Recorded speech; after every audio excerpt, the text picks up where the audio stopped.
आज हम बात करें अगर अपार आईडी की, ब्लॉकचेन की, वगैरह वगैरह, तो वो सब इसी एजेंडा का हिस्सा है। कोविड जो था एक ट्रोजन हॉर्स था। ट्रोजन हॉर्स मतलब जो कहानी है ना, कि एक ट्रोजन हॉर्स लकड़ी का घोड़ा बनाया गया, ट्रॉय ग्रीक कुछ कहानी है यूनान की पुराने समय की। और उस लकड़ी के घोड़े के अंदर दुश्मन जो बैठे हुए थे, तो बाहर से दिखने में तो वो उस लग रहा था कोई ऐसे कोई बहुत कोई आर्टिफैक्ट है, लेकिन अंदर उसके दुश्मन बैठे थे और वो एंटर कर गए और दुश्मन की सेना उसके अंदर बैठी हुई थी। तो वो ट्रोजन हॉर्स था कोविड, जिसके द्वारा सारे जो एजेंडा थे न्यू वर्ल्ड ऑर्डर के, और ये पूरा जो क्लाइमेट चेंज का फ्रॉड है, और हेल्थ का जो फ्रॉड है, ग्लोबल हेल्थ का, और जो फोर्थ इंडस्ट्रियल रेवोल्यूशन का फ्रॉड है, artificial intelligence, machine learning, internet of things वगैरह जो टेक्नोलॉजीज, वो सारा पूरी तरह से अनलीश किया गया। वो सारा मतलब दुनिया के ऊपर उस एजेंडा को एक तरह से उसका सारे एजेंडा एक साथ स्टार्ट हो गए। और ट्रिगर जो था वो था कोविड का फॉल्स इवेंट, यानी फॉल्स फ्लैग इवेंट, जो कोई बीमारी नहीं थी, कोई कुछ नहीं था, कोई वायरस नहीं था, कुछ भी नहीं था, और उसको किया गया। तो 5 साल होने वाले हैं, और आप खुद अब देख सकते हैं कि हम कहाँ हैं। अपनी भी हम असेसमेंट करें कि क्या हमने नॉलेज हासिल की है इन 5 साल में, और भारत की तो हम करें ही। भारत में तो आप देख ही रहे हो कि इस समय मुझे किसी को भी ये कन्विंस करने की जरूरत नहीं है कि जनवरी 2025 में हम बैठे हैं और टेलीविजन खोलोगे, मेन स्ट्रीम मीडिया खोलोगे, तो वही सब नॉनसेंस आपको बताई जा रही है। तो ये है ओवरऑल सिचुएशन। अब मनोज ने मुझसे ये कहा था कि अपार आईडी के बारे में बात करना चाहते थे, कि भाई अपार आईडी का जो चल रहा है, बहुत लोग को जिनके बच्चे पढ़ते हैं स्कूलों में, कॉलेजेस में, उनको लेटर भेजे जा रहे हैं स्कूल की तरफ से, consent, so called consent letters.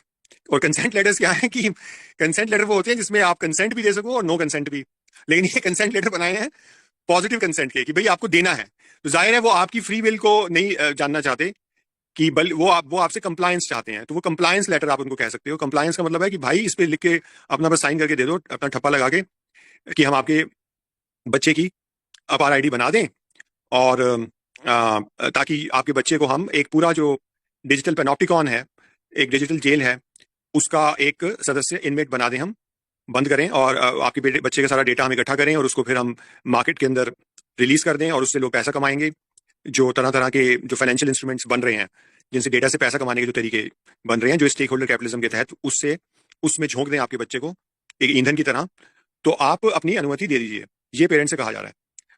तो ये और इसमें आप देख ही रहे हो कि किस तरह का प्रेशर गवर्नमेंट की तरफ से है। अ, जो स्कूलों पे भी स्कूलों को जो ऑर्डर कहा जा रहा है कि 100% एनरोलमेंट हो बच्चों की, यानी अपार आईडी के लिए। वैसे ही जैसे कोविड वैक्सीन में सर्कुलर दिए जा रहे थे, जो बिल्कुल रिटर्न सर्कुलर जो थे, वो गवर्नमेंट डिपार्टमेंट्स में जा रहे थे। रेलवेज के आपने सर्कुलर देखे होंगे, जो गवर्नमेंट डिपार्टमेंट है, सेंट्रल गवर्नमेंट के भी और स्टेट गवर्नमेंट्स के भी, जिनमें सर्कुलर जा रहे थे कि 100% वैक्सीनेशन होनी चाहिए। 100%। वैसे ही आज कहा जा रहा है कि 100% अपार आईडी की एनरोलमेंट होनी चाहिए, कोई बच्चा ना छूटे, सबको एनरोल करो। तो जाहिर है ये कोई कहने को सिर्फ वॉलंटरी है, और ये सब लोगों पर प्रेशर, अच्छा, लोगों पे प्रेशर डाला जाता है। अच्छा, इसमें जो लोगों को डराने का काम है वो कैसे होगा? लोगों से ये कहा जाएगा कि ये फ्यूचर है, डिजिटल एजुकेशन जो है ये फ्यूचर है, और पूरी दुनिया के अंदर यही हो रहा है, तो हम दुनिया से तो अलग चल नहीं सकते।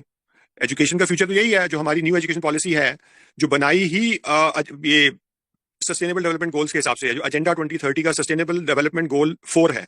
17 सस्टेनेबल डेवलपमेंट गोल्स हैं एजेंडा 2030 के। एजेंडा 21, जिसको एजेंडा 2030 कहते हैं, उसके 17 सस्टेनेबल डेवलपमेंट गोल्स हैं। और उन 17 सस्टेनेबल डेवलपमेंट गोल्स में 169, 169 सब गोल्स हैं। सब गोल्स यानी गोल्स की जो और पार्ट्स हैं, उसमें सभी कुछ आ जाता है। एजुकेशन भी आ जाती है, health care, education, employment, industry, everything, water, ठीक है, फूड, एग्रीकल्चर, सब कुछ। तो कोई ऐसा इंसानी जिंदगी का कोई ऐसा हिस्सा नहीं है जो सस्टेनेबल डेवलपमेंट गोल्स में कवर नहीं होता। तो सस्टेनेबल डेवलपमेंट गोल 4 जो है वो है एजुकेशन रिलेटेड, जिसमें बातें की गई हैं यूनिवर्सल एक्सेस वगैरह की। यूनिवर्सल एक्सेस देंगे, जेंडर एक्विटी होगी, diversity, equity and inclusion, DEI, diversity, equity and inclusion, इस तरह की चीजें बताई गई हैं।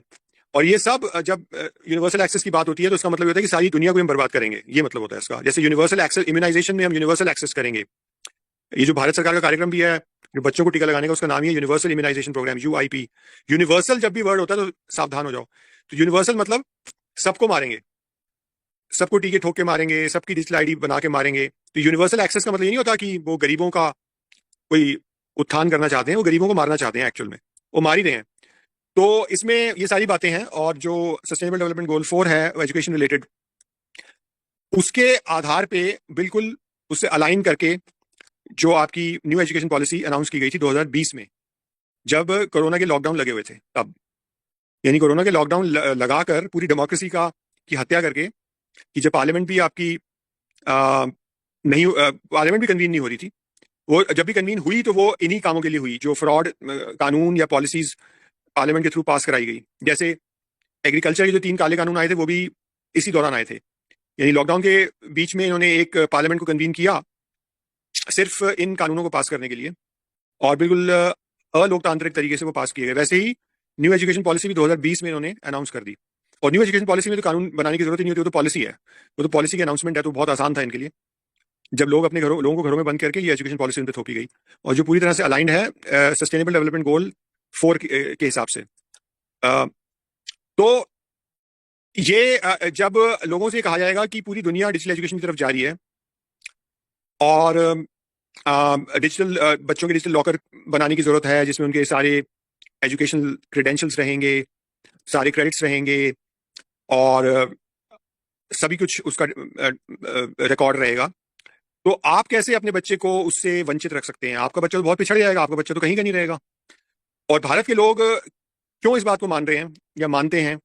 क्योंकि भारत में किसी तरह की आलोचनात्मक थिंकिंग है ही नहीं, यानी यहाँ पे डिजिटल मतलब अच्छी चीज है, जबकि डिजिटल जो आपकी पूरी आईटी इंडस्ट्री है, मैं पूरी आईटी इंडस्ट्री की बात कर रहा हूँ, पूरी आईटी इंडस्ट्री इस न्यू वर्ल्ड ऑर्डर के एजेंडा को इंप्लीमेंट करने में नंबर 1 है, वही है जो इंप्लीमेंट करने का मेन काम कर रही है। तो हमने बिल गेट्स का नाम तो सबने सुना, जो खुद आईटी इंडस्ट्री का है, जो एक सॉफ्टवेयर सेल्समैन मैं कहूंगा उसको, एक सॉफ्टवेयर सेल्समैन आज दुनिया का डॉक्टर बना हुआ है। वैसे ही इंडिया में ये देसी बिल गेट्स कौन है? देसी बिल गेट्स है नारायण मूर्ति, जो इन्फोसिस का है। देसी बिल गेट है नंदन नीलेकैनी, वो भी इन्फोसिस का है। तो आईटी इंडस्ट्री के लोग हैं जिन्होंने सबसे की प्रोजेक्ट न्यू वर्ल्ड ऑर्डर के इंप्लीमेंट किए हैं। नंदन नीलेकैनी ने सबसे पहले डिजिटल आइडेंटिटी इंप्लीमेंट करने का काम किया इंडिया के अंदर, जो बिल गेट्स के क्रिमिनल क्लब का हिस्सा है, नंदन नीलेकैनी इन्फोसिस का। और 2008 में भारत में ये अथॉरिटी बनाई गई, यूनिक आइडेंटिफिकेशन अथॉरिटी जो बनी, यूआईडी। और तो सबसे पहले दुनिया के देशों में भारत देश था जहां एक पूरी पूरी आबादी के लिए यूनिवर्सल डिजिटल आइडेंटिटी बनाने का काम शुरू हुआ 2008 में, और बिना किसी कानून के, बिना किसी डेमोक्रेटिक मैंडेट के लोगों की ये आईडी बनाई। और कानून बहुत बाद में आया, कानून तो आया कोई शायद 2016-17 में। जो आधार के उन्होंने कानून पास किया पार्लियामेंट में, वो कानून आया है कोई 2016-17 में या 2016-17 में आया है। और ये जो अथॉरिटी बनी इसकी, जिसको पूरी फंडिंग मिली गवर्नमेंट की, वो स्टार्ट हुई थी 2008 में। तो देसी बिल गेट्स है आपका नंदन नीलेकैनी, जो आईटी इंडस्ट्री का है। इन्फोसिस जो टॉप की इंडिया में कंपनियां हैं आईटी की, उसमें कौन कौन सी आती हैं? सबसे बड़ी टीसीएस है, टाटा कंसल्टिंग सर्विसेज, जो टाटा की है, रतन टाटा जो भी मरा है वो टाटा ग्रुप की, टाटा कंसल्टेशन सर्विसेज। दूसरी विप्रो और इन्फोसिस, इन्फोसिस है दूसरे नंबर पे लगा लो, और विप्रो है। इसके अलावा एचसीएल टेक्नोलॉजीज है। ये 4 बड़ी आईटी कंपनियां हैं, और इनके सारे लोग आपको इन्वॉल्व मिलेंगे न्यू वर्ल्ड ऑर्डर के एजेंडा में, चाहे वो रतन टाटा हो जिसने इनिशियल फंडिंग की, जो सारे प्रोजेक्ट्स में शामिल है, डीपॉपुलेशन के भी। इसकी अपनी एक पॉपुलेशन फाउंडेशन बनी हुई है, पॉपुलेशन फाउंडेशन ऑफ इंडिया है शायद उसका नाम, PFI, population foundation of India, Tata की है। तो टाटा तो भारत का रॉकफेलर है। जैसे रॉकफेलर पूरी दुनिया में डीपॉपुलेशन के प्रोजेक्ट चलाता है, ये सारे ये गर्भ निरोधक, जितने गर्भ निरोधक आए हैं, इन कॉपर टी से लेकर जितने भी हैं, ये सब रॉकफेलर की इजाद हैं, रॉकफेलर के बनाई हुई चीज। तो रॉकफेलर की भी अपनी चलती है एक दुनिया में, पता नहीं उसका नाम भी पॉपुलेशन फाउंडेशन ही है शायद, वो भी आप देख लेना, रॉकफेलर की जो है वो भी इंडिया में काम करती है। वैसे ही टाटा की अपनी एक बॉम्बे बेस्ड फाउंडेशन है, उसका नाम है population foundation of India, PFI. तो और जो public health foundation of India बनाई 2006 में, उसका भी मेन, उसकी भी फंडिंग की थी टाटा ने, उसके भी, बल्कि उसका तो टाटा का ही आदमी है राम दुरई, इस समय भी शायद चेयरमैन उसी का है। अभी कुछ साल पहले, 2 साल 3 साल पहले तक वही था, अभी भी शायद वही होगा। राम दुरई जो टीसीएस का पहले सीईओ हुआ करता था, टीसीएस का, टाटा कंसल्टेंसी सर्विसेज का। तो टाटा हो गया आपका जो सबसे बड़ी आईटी कंपनी है, टीसीएस उसका मालिक, जो पुरानी इंडस्ट्रियां भी उतनी सही संभालता है, जो स्टील इंडस्ट्री, और दुनिया मतलब भारत का सबसे पुराना इंडस्ट्रियलिस्ट, अंग्रेजों के जमाने का पारसी, जो अंग्रेजों के साथ किसी टाइम में ओपीएम की ट्रेडिंग किया करते थे और ओपीएम सप्लाई करते थे। तो ये पैसा इन्होंने कैसे बनाया अपना, वो भी हमें जानने की जरूरत है, खासकर जो पारसी आपके बिजनेसमैन है इंडिया में। अच्छा, फिर आपका इन्फोसिस, इन्फोसिस फाउंडेशन भी एक बनी हुई है, शायद आपको पता होगा, वो अवार्ड्स भी देती है। तो इन्फोसिस जो कंपनी है, आईटी कंपनी, जो दूसरे नंबर पे आती है, उसका नारायण मूर्ति और नंदन नीलेकैनी। तो नारायण मूर्ति है देसी बिल गेट्स, उसको बल्कि नंदन नीलेकैनी से ज्यादा मैं मानता हूँ देसी बिल गेट्स, जो public health foundation of India जो बनाई है, फ्रॉड बॉडी इन्होंने, अमेरिकन डीप स्टेट ने भारत में 2006 में उसका 2 बार चेयरमैन रह चुका है। तो ये है देसी बिल गेट्स। ऐसे ही विप्रो का अजीम प्रेम जी भी इसमें इन्वॉल्व है। जो बिल गेट्स की एक गिविंग प्रोजेक्ट है, गिविंग प्रोजेक्ट, यानी जो जितने दुनिया के जो बड़े अमीर तरीन लोग हैं उन्होंने एक गिविंग प्रोजेक्ट शुरू किया हुआ है, जिसमें ये बात करते हैं कि हम अपनी जो वेल्थ है जो हमने कमाई है वो हम परोपकार में इस्तेमाल करेंगे। परोपकार में नहीं कर रहे, क्योंकि आप जानते हो कि बिल गेट्स ने जो अपनी फाउंडेशन बनाई वो दरअसल पूरी दुनिया से डेमोक्रेसी को खत्म कर रही है और डीपॉपुलेशन करने का काम कर रही है। तो परोपकार नहीं, और उसकी वेल्थ लगातार बढ़ रही है, जबकि वो दिखाया जा रहा है कि जैसे वो पता नहीं करोड़ों अरबों रुपए के जो वेल्थ है वो डोनेट कर रहा है, दान में दे रहा है, लेकिन एक्चुअल में वो उसकी कमाई हो रही है। सारी उसकी इन्वेस्टमेंट्स हैं, जिसमें वैक्सीनों में भी वो पैसा कमा रहा है, हर एक चीज में, टेस्टिंग में, वैक्सीन में, रिसर्च में, और बल्कि लूट रहा है। क्योंकि जो पैसा अल्टीमेटली 35,000 करोड़ अगर इंडिया में एक साल में एलोकेट किया गया गवर्नमेंट ऑफ इंडिया ने वैक्सीन के लिए, कोरोना वैक्सीन के लिए 2021-22 के बजट में, तो वो कहाँ गया? ज्यादातर पैसा बिल गेट्स की जेब में गया, क्योंकि इन्वेस्टमेंट किसकी थी? ये जो कंपनी थी सीरम इंस्टीट्यूट, इसमें इन्वेस्टमेंट किसकी थी? ये शुरू में ही आ गया था 2020 में कि $300 मिलियन की इन्वेस्टमेंट तो उसने कोरोना में की थी, और ये पता नहीं कब से कर रहा है सीरम इंस्टीट्यूट में। जो 2011-12 की भी आपको न्यूज खबरें मिल जाएंगी गूगल करोगे तो, कि जिसमें कि वो सीरम इंस्टीट्यूट जो प्राइवेट कंपनी है, प्राइवेट लिमिटेड कंपनी है, ये पब्लिक लिमिटेड कंपनी नहीं है, मतलब स्टॉक एक्सचेंज पे लिस्टेड कंपनी नहीं है, ये प्राइवेट लिमिटेड कंपनी है, ये पूनावाला साइरस पूनावाला और उसके बेटे की। तो उसमें कितनी इन्वेस्टमेंट्स हैं बिल गेट्स की। वैसे ही जो भारत बायोटेक है जिसने दूसरी वैक्सीन बनाई, उसमें भी इन्वेस्टमेंट आपको बिल गेट्स जैसे लोगों की मिलेंगी, वेलकम ट्रस्ट की और बिल गेट्स की और रॉकफेलर की, इन लोगों की मिलेंगी। तो अल्टीमेटली पैसा किसकी जेब में गया? जो सरकार, जो आपका जनता का पैसा भी जो है, जो बजट में एलोकेट हुआ, वो भी बिल गेट्स जैसे लोगों की जेब में गया। तो मैं आईटी कंपनी की जो बात कर रहा था, उसमें पूरी IT industry new world order criminal gang का हिस्सा है। पूरी IT industry American deep state के लिए काम करती है। सच्ची बात यह है कि 80s में ये कंपनियां बनी, ज्यादातर टीसीएस हो, इन्फोसिस हो, एचसीएल टेक्नोलॉजीज हो, और ये सब डॉलर इकोनॉमी में पलने वाली कंपनियां हैं। ज्यादातर इनके सारे एक्सपोर्ट्स होते हैं, सॉफ्टवेयर एक्सपोर्ट्स, वो अमेरिका में होते हैं। 75% अमेरिका में, कुछ यूरोप में लगा लो। यूरोप भी अमेरिका का लाई है, अमेरिका की लाई, एक ही क्रिमिनल गैंग के हिस्से हैं ना, चाहे यूरोपियंस हो, यूरोपियन यूनियन हो, चाहे वो अमेरिका हो, लेकिन जो मेन लीडर है वो अमेरिका है।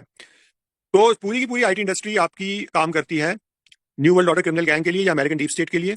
और सारे के सारा जो प्रोजेक्ट है न्यू वर्ल्ड ऑर्डर का, उसका मेन जो ठेकेदार है भारत में, वो यही आईटी इंडस्ट्री के लोग हैं, जो देसी बिल गेट्स हैं, जिन पे की कोई बात नहीं करता, कोई बात नहीं करता। टाटा भी मरा तो जो हिंदुत्वा के ग्रुप्स हैं सारे, बीजेपी, हिंदुत्वा, आरएसएस के जो ग्रुप्स हैं, इन्होंने प्रोपेगेंडा किया कि रतन टाटा एक महान आदमी था, ये पीडोफाइल था, लौंडेबाजी करता था, ये लौंडे रखे हुए थे, इसने पता नहीं रेप शेप भी कर रखे हैं कई। इस पे तो सुब्रमण्यम स्वामी ने भी ट्वीट किया था कि इसने कोई नेपाली लड़के का रेप किया हुआ। तो ये लौंडेबाज था, होमोसेक्सुअल, और डीपॉपुलेशन को ये कब से स्पॉन्सर कर रहा है, पता नहीं कितने दशकों से, जो इसकी पॉपुलेशन फाउंडेशन ऑफ इंडिया काम कर रही है। रॉकफेलर का ये बहुत खास आदमी है, और न्यू वर्ल्ड ऑर्डर का स्पॉन्सर है। कोई ऐसा न्यू वर्ल्ड ऑर्डर का फ्रॉड प्रोजेक्ट नहीं है जिसमें टाटा नहीं मिलेगा आपको। तो जब रतन टाटा मरा तो हिंदुत्वा वाले, आरएसएस वाले ये प्रोपेगेंडा कर रहे थे कि ये महान आदमी था और इसको भारत रत्न मिलना चाहिए। और सिर्फ हिंदुत्वा वाले नहीं, और भी लोग थे इसमें, और भी पॉलिटिशियन थे जो रतन टाटा को, शरद पवार जैसे लोग, तो ये सब। तो मैं कहना चाह रहा हूं कि ये देसी बिल गेट्स हैं। अच्छा, अब ये जो आपके इन्फोसिस के हैं, इन्फोसिस भी इसका मेन फंडर थी, public health foundation of India का भी। ये वर्ल्ड इकोनॉमिक फोरम में भी बैठे हुए हैं। और इंपॉर्टेंट बात है कि जो डिजिटल आईडी का प्रोजेक्ट इन्होंने स्टार्ट किया इन्फोसिस ने, यानी सबसे इंपॉर्टेंट प्रोजेक्ट जो था इंडिया में न्यू वर्ल्ड ऑर्डर का, जो 2008 में चालू हुआ, वो, उसके अंदर इन्फोसिस की इन्वॉल्वमेंट है। पीएचएफआई में इन्फोसिस की इन्वॉल्वमेंट है शुरू से ही, पहले दिन से। पीएचएफआई जो बना तो इन्फोसिस फाउंडेशन की उसमें फंडिंग है, नारायण मूर्ति की फंडिंग है, नंदन निलेकनी की फंडिंग है। नंदन निलेकनी की जो वाइफ है वो इसके गवर्निंग बोर्ड में बैठी हुई थी, और नारायण मूर्ति का मैं बता ही चुका, वो 2 बार चेयरमैन रह चुका है। तो सारे न्यू वर्ल्ड ऑर्डर के जो इंपॉर्टेंट प्रोजेक्ट्स हैं उनमें आपको इन्फोसिस की इन्वॉल्वमेंट मिलती है। और वही इन्फोसिस का नारायण मूर्ति, जिसका दामाद जो है वो बन गया यूके का प्राइम मिनिस्टर, और ये जो इसका दामाद है यूके का प्राइम मिनिस्टर जो बना, ये खुद इसकी तगड़ी इन्वेस्टमेंट्स है मॉडर्ना में। मॉडर्ना जो वैक्सीन बनी उसमें बहुत भारी इन्वेस्टमेंट्स हैं ऋषि सुनक की, और ये सबको इसमें बहुत वहां के मीडिया में भी आया यूके के। तो यानी ये जिन्होंने ये सारे फ्रॉड किए वो अल्टीमेटली मेन बेनिफिशियरीज हैं इनके। तो ये देसी बिल गेट्स हैं, आईटी इंडस्ट्री है इंडिया की, जिसने कोई 15 साल तक इनको जबरदस्त टैक्स छूटें मिलती रही, इनको इस नाम पे कि ये इंडस्ट्री भारत के लिए इतनी जॉब्स क्रिएट कर रही है, इतनी इनकम आती है, इतनी फॉरेन एक्सचेंज आती है, यूएस डॉलर कमा रही है भारत के लिए। तो कोई मेरे ख्याल से 15 साल तक इनको जबरदस्त कॉर्पोरेट टैक्स में छूट मिलती रही। और इनके जो क्वार्टरली प्रॉफिट्स हैं, क्वार्टरली का मतलब क्या होता है, 3 महीने के, तिमाही, 3 महीने के जो प्रॉफिट होते हैं वो हजारों करोड़ में जाते हैं। आप इन्फोसिस का जो लेटेस्ट, जो इन्होंने रिजल्ट्स अपने देखना, किसी भी गूगल करके देख लेना इन्फोसिस के, तो आपको पता चलेगा कि एक कंपनी के जो सिर्फ 3 महीने के नेट प्रॉफिट्स की मैं बात कर रहा हूँ। नेट प्रॉफिट का मतलब ये होता है कि सारे खर्चे उन्होंने निकाल लिए जो सैलरीज के, और जितनी इनकी मोटी मोटी सैलरी हैं सबकी वो, और सारे जो इनके बाकी जो ओवरहेड कॉस्ट्स हैं सारी की सारी निकालने के बाद, गवर्नमेंट को टैक्स देने के बाद, यानी इनका जो टैक्सेशन है वो अभी कुछ सालों पहले ही स्टार्ट हुआ है, यानी मेरे ख्याल से और 10 साल पहले स्टार्ट हुआ होगा। और उससे पहले इनको टैक्स छूट मिलती रही थ्रू आउट 90s, जब ये ग्रो कर रही थी इंडस्ट्री, और फिर 2000 के बाद बहुत तेजी से ग्रो की। तो समझो कि 2014-15 तक तो इनको सारे जो कॉर्पोरेट टैक्स में छूट मिली हुई थी। तो इनके प्रॉफिट कहां से कहां जा रहे थे, यानी मैं कितने सालों से देख रहा हूं, मैं बिजनेस जर्नलिस्ट भी रहा हूं, हजारों करोड़ में इनके क्वार्टरली प्रॉफिट्स होते हैं, नेट प्रॉफिट्स जो होते हैं, नेट प्रॉफिट्स। अब हजारों करोड़ की जो उन्होंने वेल्थ इकट्ठी की है, हराम की कमाई, मैं इसको हराम की कमाई कहता हूं, क्योंकि लेबर को एक्सप्लॉइट किया, बॉडी शॉपिंग की, यहां से लेबर कहीं भी भेजते हैं ये अमेरिका में इधर उधर, और कोई जो सैलरीज हैं वो कुछ भी नहीं होती। लगता है कि जो हमारे भारत के लोग हैं उनकी वेजेस इतनी कम है कि उनको लगता है कि अगर एक आईटी इंजीनियर को मान लिया साल के 10 लाख रुपए मिल रहे हैं, 10-12 लाख रुपए, तो ये बड़ी सैलरी है। बड़ी कुछ नहीं है, अमेरिका जो डॉलर में कमा रहे हैं उस हिसाब से कुछ भी नहीं है। तो बॉडी शॉपिंग का मतलब होता है यहां से लेबर को कहीं पर भी ये ले जाते हैं, क्योंकि सस्ता लेबर इंडिया में अवेलेबल है, और चाहे वो अमेरिका में लेके जाएं, यूरोप में लेके जाएं, कहीं भी प्रोजेक्ट्स पे काम करने के लिए, और इंडिया में है तो और भी कम देते हैं जो उनको तनख्वाहें, और अरबों और टैक्स में छूट लेते हैं।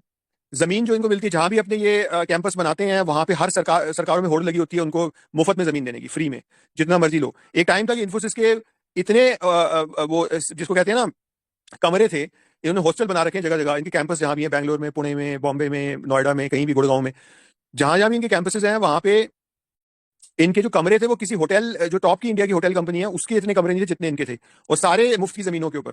तो इनको जो सब्सिडीज दी गई, टैक्स में छूट दी गई, और इन्होंने जो अरबों रुपए की दौलत कमाई, उसको ये अब इस्तेमाल कर रहे हैं पूरे देश से डेमोक्रेसी को खत्म करने में, और न्यू वर्ल्ड ऑर्डर के प्रोजेक्ट को स्पॉन्सर करके। तो ये गद्दार हैं सबसे बड़े, चाहे रतन टाटा हो, चाहे नारायण मूर्ति, नंदन नीलेकनी, अजीम प्रेम जी, और इन सब की फाउंडेशन चल रही है। अजीम प्रेम जी की भी फाउंडेशन चलती है इंडिया में, एजुकेशन में और इन चीजों में।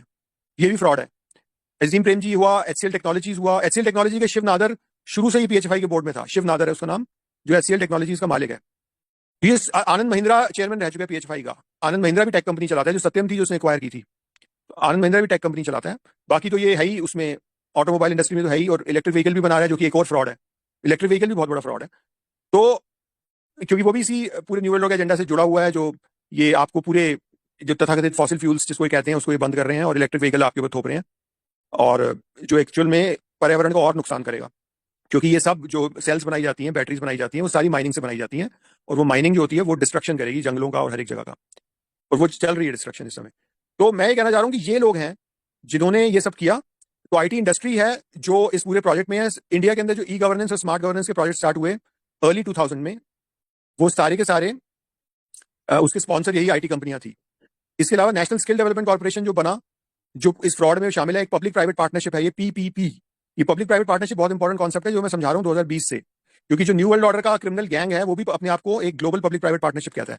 और पब्लिक प्राइवेट पार्टनरशिप का मतलब ही ये है कि जितनी आपकी डेमोक्रेटिक गवर्नेंस है, उस डेमोक्रेटिक गवर्नमेंट्स हैं, स्टेट्स हैं, उनके सारे रिसोर्सेज पे प्राइवेट इन्वेस्टर्स का और पूंजीपतियों का कब्जा, ये है पीपीपी।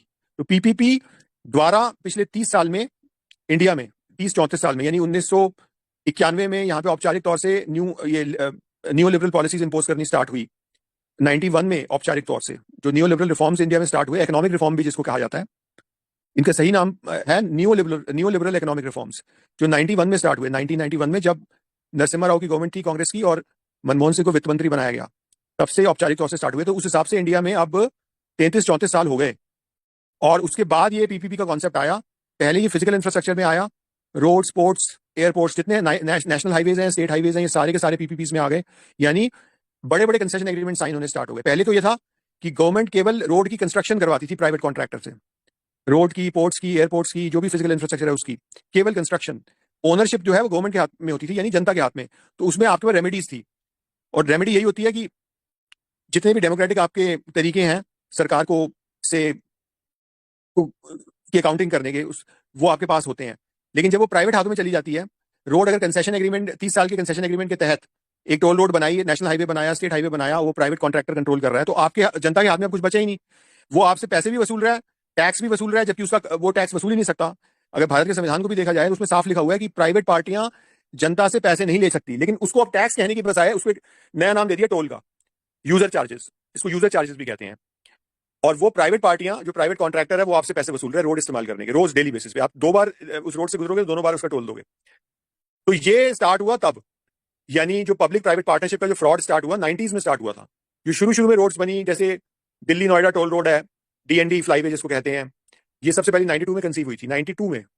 यानी जब 91 में भारत में औपचारिक तौर पे न्यू लिबरल रिफॉर्म चालू हुए, और 92 में उसके बाद धीरे धीरे सारे नेशनल हाईवेज पीपीपी पे हो गए, यानी सारे टोल रोड बनते गए बनते गए। फिर जब वाजपेयी गवर्नमेंट आई 99 में, तो इसने national highway development programme start किया था, अटल बिहारी वाजपेयी ने, NHDP, national highway development project, और वो सारा का सारा पीपीपी के थ्रू होना था। और अब आप देख लो, सारे national highway, state highway, airport, port, सब प्राइवेट हाथों में जा चुके, पब्लिक प्राइवेट पार्टनरशिप के नाम पे। अडानी जो है वो कितने पोर्ट्स इंडिया में, पता नहीं कितने पोर्ट्स को कंट्रोल करता है, कितने एयरपोर्ट, सारे एयरपोर्ट्स उसको दे दिए। पहले भी ये एयरपोर्ट दिए गए जीएमआर और जीवीके को। एक दिल्ली एयरपोर्ट था, जीवीके के पास था, हैदराबाद की कंपनी, प्राइवेट कंपनी। और मुंबई एयरपोर्ट था जीएमआर के पास। फिर जब मोदी आया तो उसने उनसे छीन के इसको दे दिया अडानी को। अब अडानी कंट्रोल कर रहा है प्रोजेक्ट्स, ये एयरपोर्ट के जो एयरपोर्ट्स हैं भारत के ज्यादातर। ऐसे ही इलेक्ट्रिसिटी, जो आपकी शुरू में आपके स्टेट इलेक्ट्रिसिटी बोर्ड थे, उनको अनबंडल करके, यानी ट्रांसमिशन को अलग किया, डिस्ट्रीब्यूशन को अलग किया और जनरेशन को अलग किया।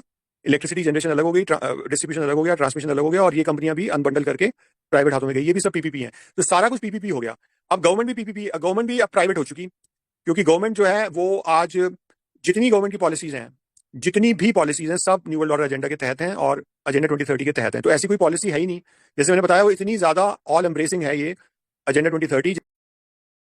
इंडस्ट्री में हो, एजुकेशन में हो, इंफ्रास्ट्रक्चर में हो, गवर्नमेंट सर्विसेज में हो, तथाकथित हेल्थ केयर में हो, हर एक चीज में जो आपकी सारी पॉलिसियां उसी एजेंडा से आ रही हैं। यानी जनता का कुछ नहीं है उसमें, जनता की कोई मैंडेट नहीं है, कोई ऐसा चीज नहीं है जो चुनाव जीत के जनता ने कहा हाँ आप ये कीजिए, ये पॉलिसी आप इंप्लीमेंट कीजिए, इसके लिए हम आपको वोट दे रहे हैं। ऐसी कोई पॉलिसी नहीं है। सारी पॉलिसियां आप पे थोपी जा रही हैं। सारी पॉलिसियां, चाहे कोई भी छोटी से छोटी पॉलिसी हो, चाहे वो सेंट्रल गवर्नमेंट की हो, चाहे वो स्टेट गवर्नमेंट की हो, चाहे वो लोकल गवर्नमेंट की हो। लोकल गवर्नमेंट के अंदर आपकी म्यूनिसिपैलिटीज आ जाती हैं, लोकल गवर्नमेंट में आपकी पंचायत आ जाती हैं।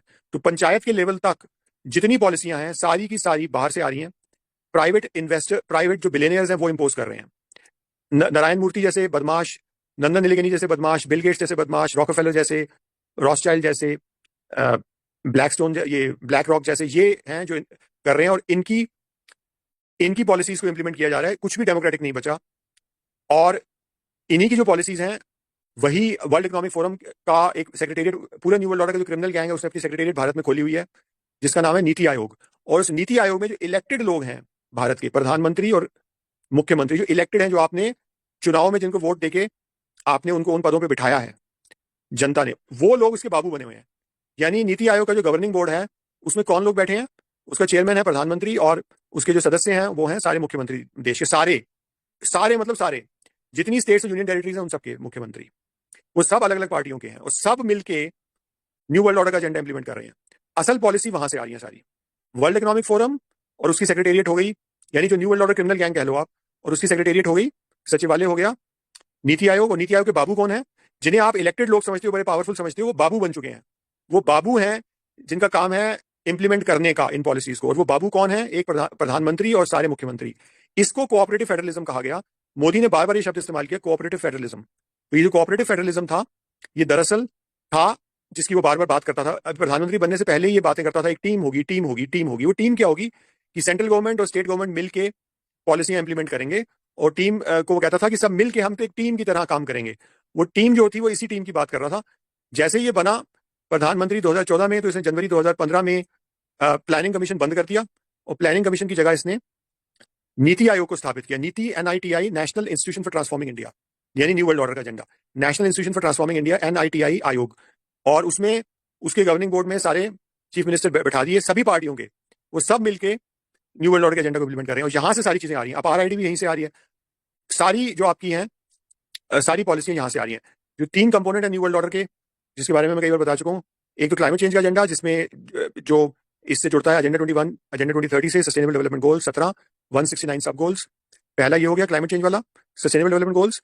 दूसरा हो गया हेल्थ वाला, फर्जी वायरस, फर्जी महामारी, फर्जी जहरीली वैक्सीन। ये दूसरा एजेंडा है जिसको ग्लोबल हेल्थ कहा जा रहा है, वन हेल्थ भी कहा जा रहा है।